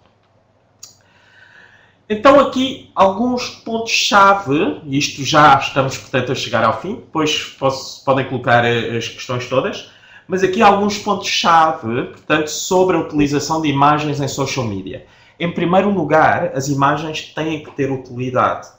Portanto, nós criamos imagens, as pessoas seguem-nos porque pretendem alguma coisa que nós conseguimos dar. E quando nós colocamos imagens completamente inúteis, pode resultar num ou noutro post, mas que se for uma coisa constante e contínua, o que nós estamos a fazer é basicamente tirar valor à comunicação entre a minha marca e os meus seguidores. É muito interessante eu colocar imagens de uma paisagem fantástica a dizer bom dia, uma vez. A segunda, ok, mas todos os dias o fizer, aquilo não traz valor acrescentado nenhum, a não ser que esse bom dia seja alguma coisa útil, seja alguma coisa emocional, alguma coisa que entretém. Caso contrário, não faz muito sentido. E o facto de ser útil, falávamos nós há bocadinho sobre isso, pode ser, por exemplo, avisar pessoas sobre determinadas situações, a relembrar pessoas sobre algo que pode estar a vir a acontecer, a passar um conselho, a mostrar como se utiliza o nosso produto, etc. Isto tudo tem uma questão de utilidade. Depois não se esqueçam da questão da qualidade. Portanto, obviamente que já falei disso agora algumas vezes durante este webcast, a qualidade é imprescindível. Se a nossa imagem não tiver qualidade, nós também não vamos ter qualidade no processo de percepção do outro lado. As pessoas não vão dedicar o seu tempo a analisar, a nossa imagem não vai chamar a atenção necessária para que seja analisada de uma forma interessante e nós não estamos a aportar valor à minha marca. Portanto, temos aqui algumas questões, exatamente. Portanto, a questão da relevância tem a ver com esta questão da utilidade também, estarem apropriadas a situações ou à própria marca. Uma página no Facebook não deve servir para dizer bom dia ou se está a chover, e algumas marcas fazem isso. Eu também concordo, Henrique. Eu até posso dizer de uma ou outra vez que está a chover, mas, por exemplo, eu digo às pessoas que está a chover, eu tenho um restaurante, venham beber um chocolate quente para fugir à chuva e ao frio. Aí pode fazer algum sentido. Agora, só dizer que está a chover e ainda por cima de uma forma repetitiva é complicado. Eu percebo que há situações do dia a dia que, se forem devidamente contextualizadas, podem funcionar muito bem, mas há outras que realmente não funcionam. Sara, que sites são aconselhados para aquisição de boas fotografias e imagens? Eu trabalho muito com uma que se chama iStock Photo, eu vou escrever aqui. Tem imagens relativamente acessíveis. Portanto, mas existem Getty Images também, Deposit Photos também já trabalhei com eles, portanto aqui há muitas formas aliás, muitas plataformas, e o interessante é que depois nós percebemos que todas elas revendem muitas vezes as mesmas imagens. A Melanie pergunta, mas dizer bom dia com uma boa imagem não traz interações e não lembra aos fãs que estamos lá? Sim, Melanie,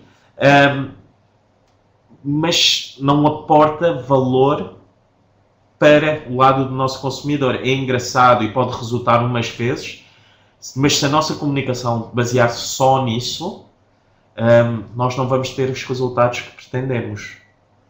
Portanto, eu não estou a dizer para não o fazerem de todo. Agora, a vossa política de conteúdos não pode ser específica só com isso. Outra questão importante que eu tenho aqui no terceiro ponto é a variedade. Portanto, trabalhem diferentes tipos de imagens, trabalhem vídeos, mostrem coisas diferentes.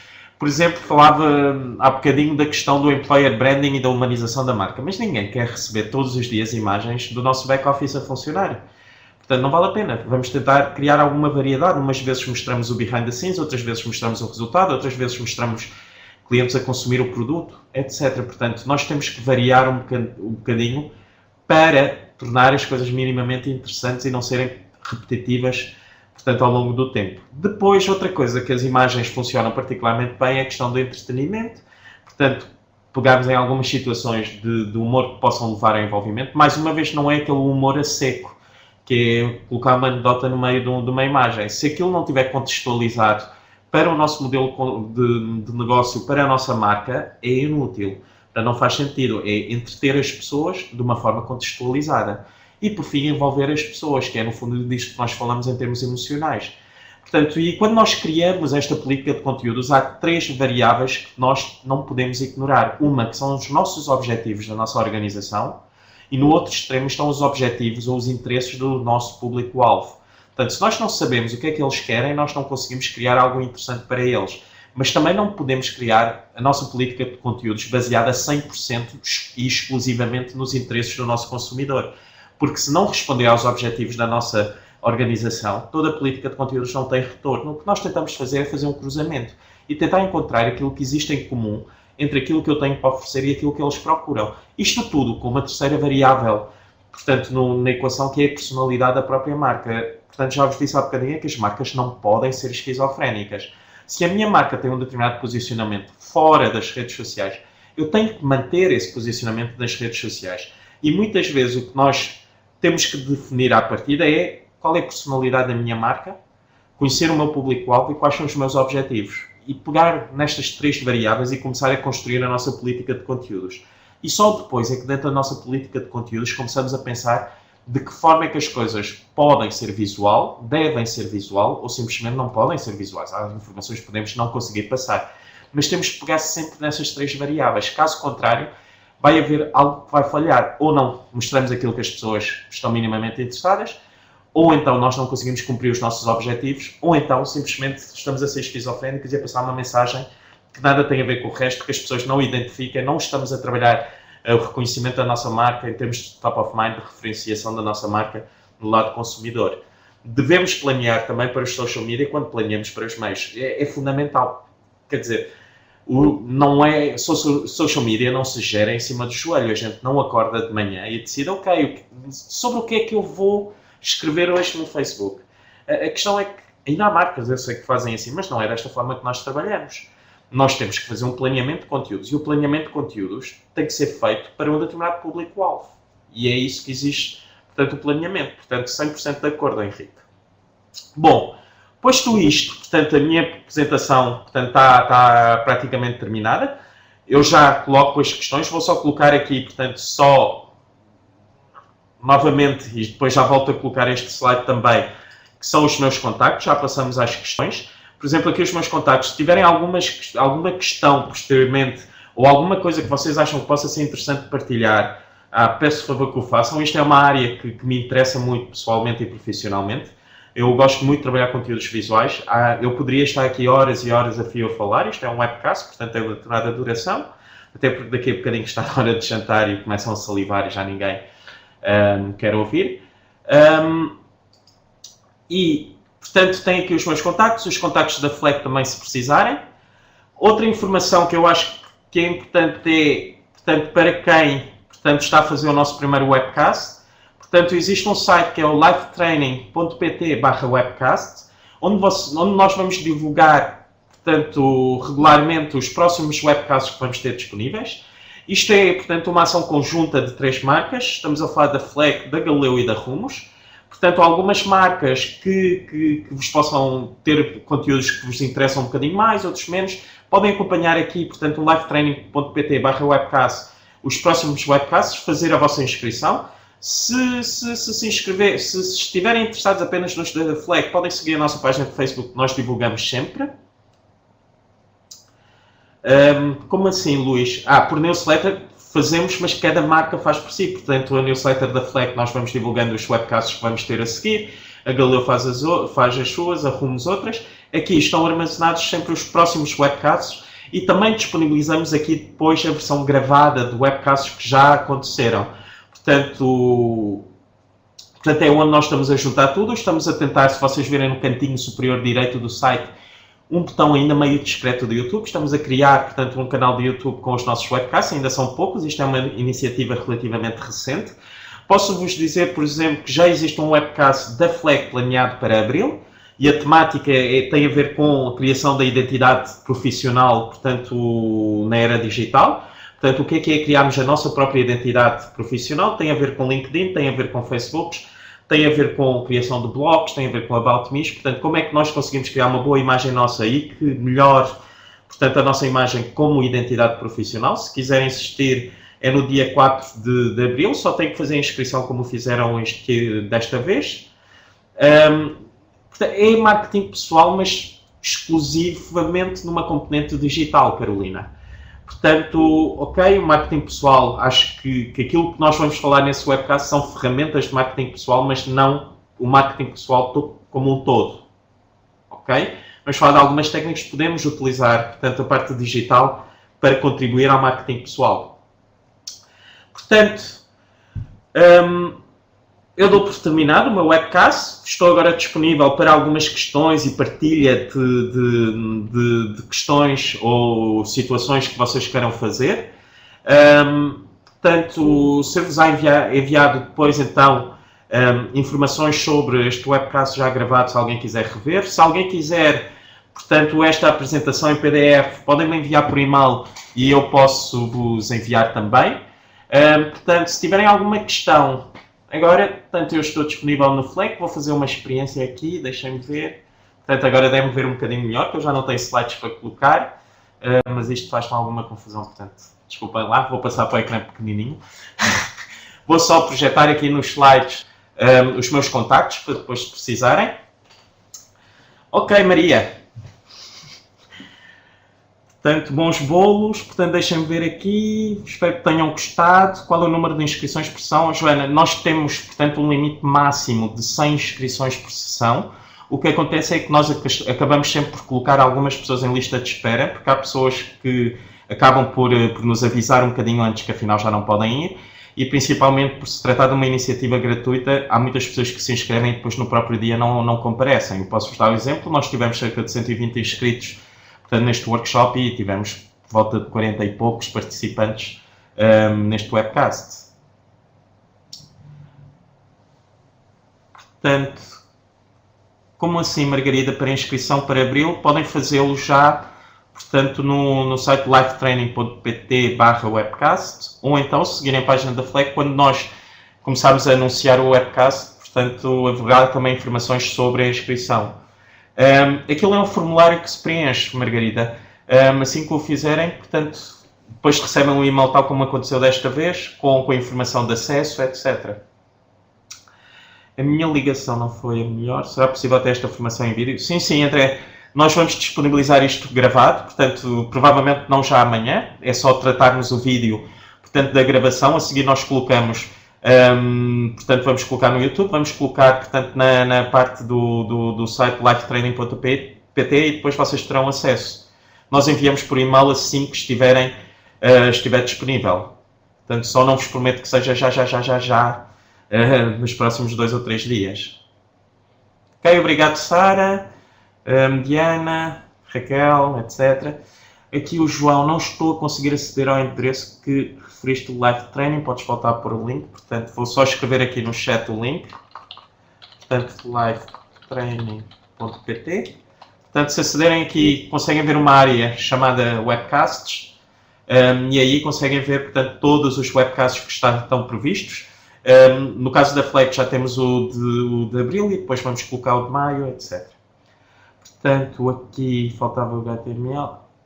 Ok, Carolina, para uma instituição de caráter social sem fins lucrativos, qual é a melhor forma de comunicação? Faz muito sentido ter um Instagram, Twitter, etc. É bem visto ou parece um bocado exagerado? Ok, Carolina, eu não acho que possa parecer exagerado, desde que vocês tenham conteúdos para suportar uma presença tão diversificada. Eu sou mais, portanto, apologista de estarmos focados em uma ou duas presenças e ter uma ou duas presenças bem trabalhadas do que estar em todas e depois não temos a disponibilidade nem os conteúdos para suportar essa presença tão diversificada, até porque estar em várias redes muitas vezes não é só partilhar o mesmo conteúdo nelas, as redes têm determinadas especificidades, os utilizadores fazem-no, portanto utilizam uma rede para determinadas coisas e outra com outros objetivos e nós devemos adaptar também a nossa política de conteúdos nesse sentido.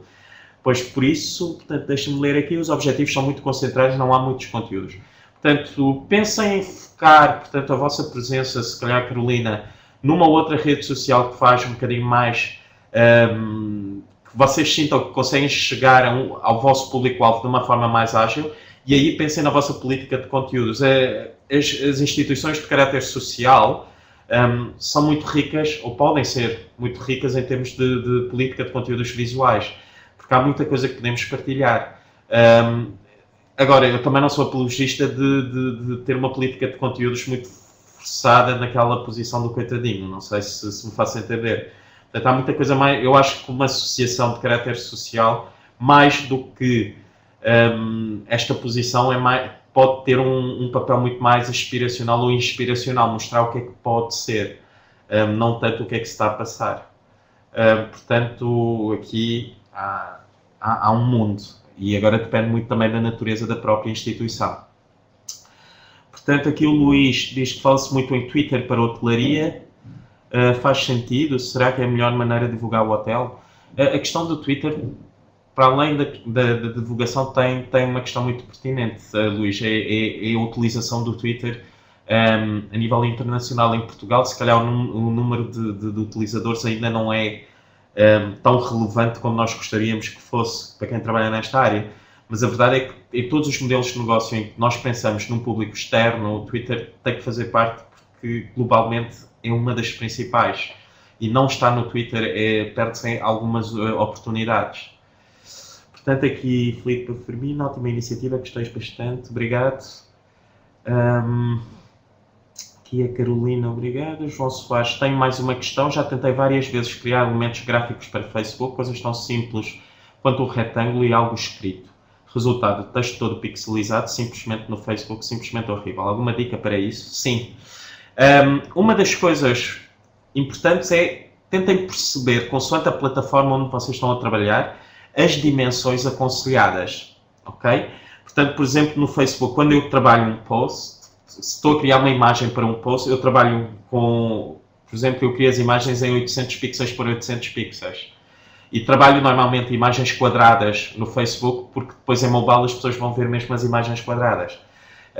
Outra coisa que eu acho que é importante, por exemplo, o Dário diz aqui para fazer o upload em JPEG, eu tenho tido melhores resultados quando faço carregamento das imagens em PNG, desde que, ao converter a imagem em PNG, a imagem não perca logo à partida valor ou qualidade. Portanto, porque experimentem utilizar o PNG.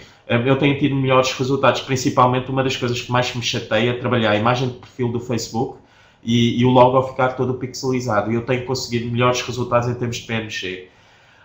Outra coisa que vocês podem fazer também, e que às vezes ajuda neste tipo de situação, é criar a imagem com uma resolução superior àquela que vocês vão precisar.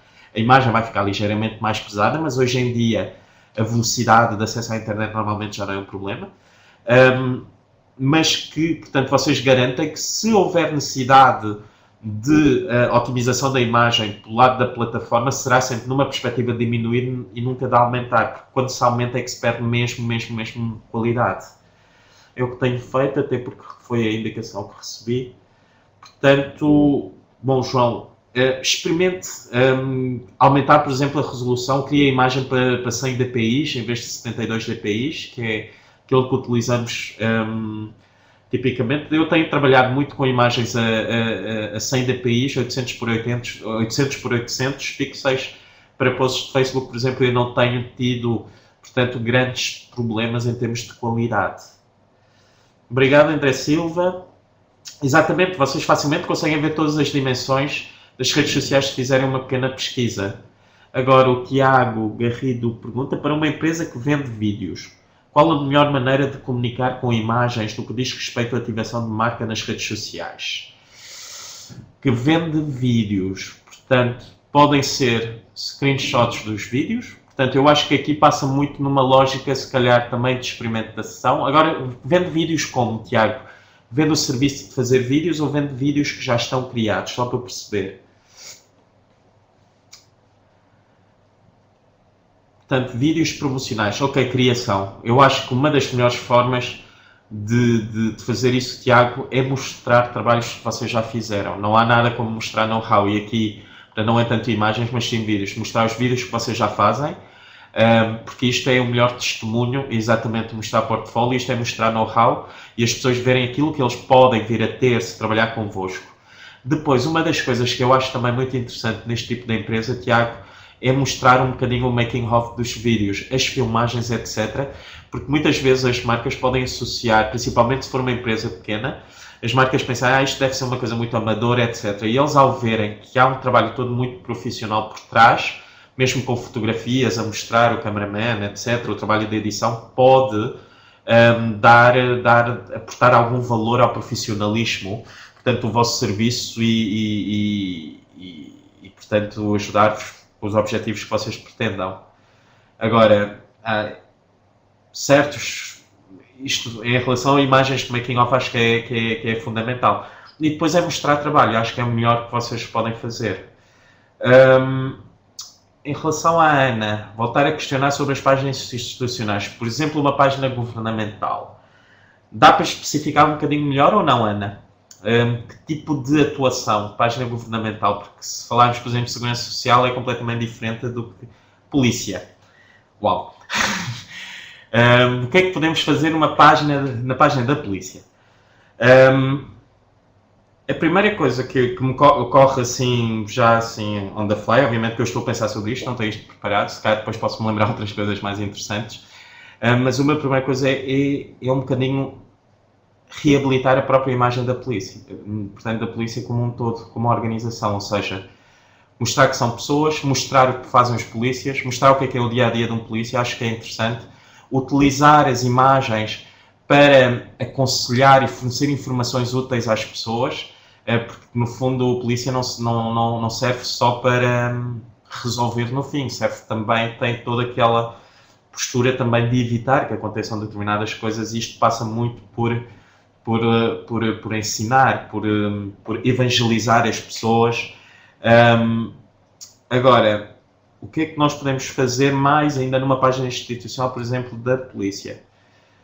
Além de humanizar um bocadinho o que é ser polícia, as pessoas perceberem, para não serem só aqueles mauzões que aparecem para nos dar na cabeça quando surge um problema, é também, portanto, educá-los, evangelizá-los e, por vezes, essa humanização pode passar também por aligeirar um bocadinho os assuntos. A polícia não tem que ser sempre séria, a polícia existe para servir. Portanto, é tentar distanciar um bocadinho daquela imagem que muitas pessoas têm da máfia, não é? Portanto, e tentarmos aproximar algo que as pessoas consigam criar alguma empatia, divulgar os próprios serviços, as pessoas nem sempre sabem tudo o que a polícia faz ou pode fazer, exatamente.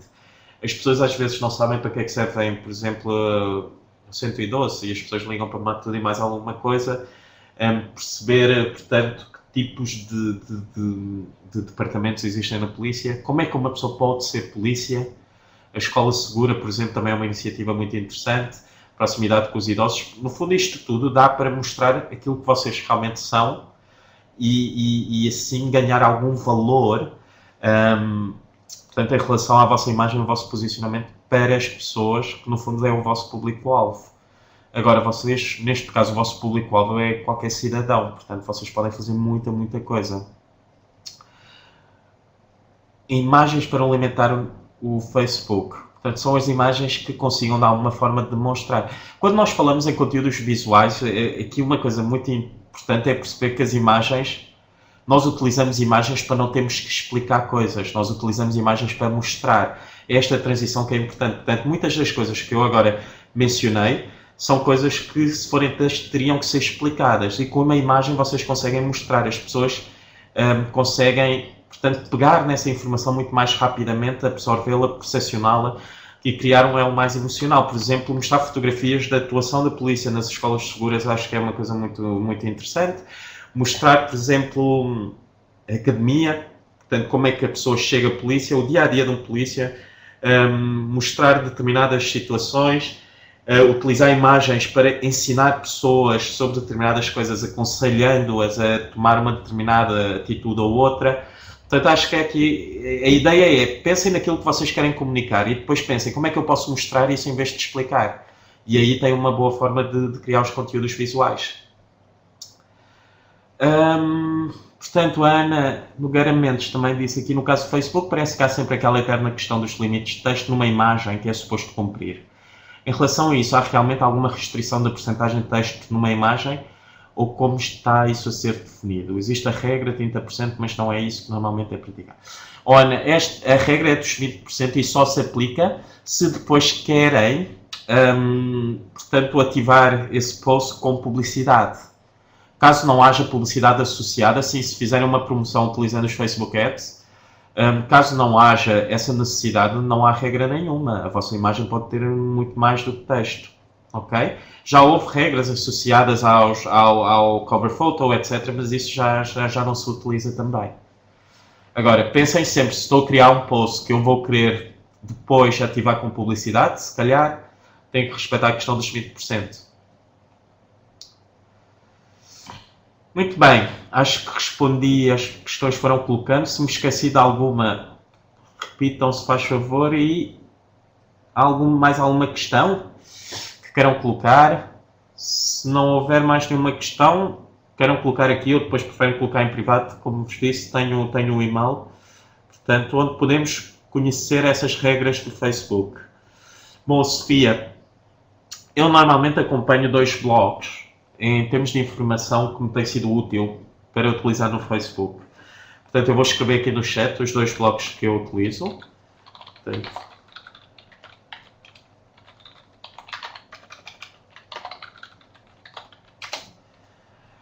esses são 2 blogs que eu utilizo que me vão dando, portanto, informação de uma forma relativamente atempada sobre as alterações que vão existindo no Facebook a nível de regras, etc.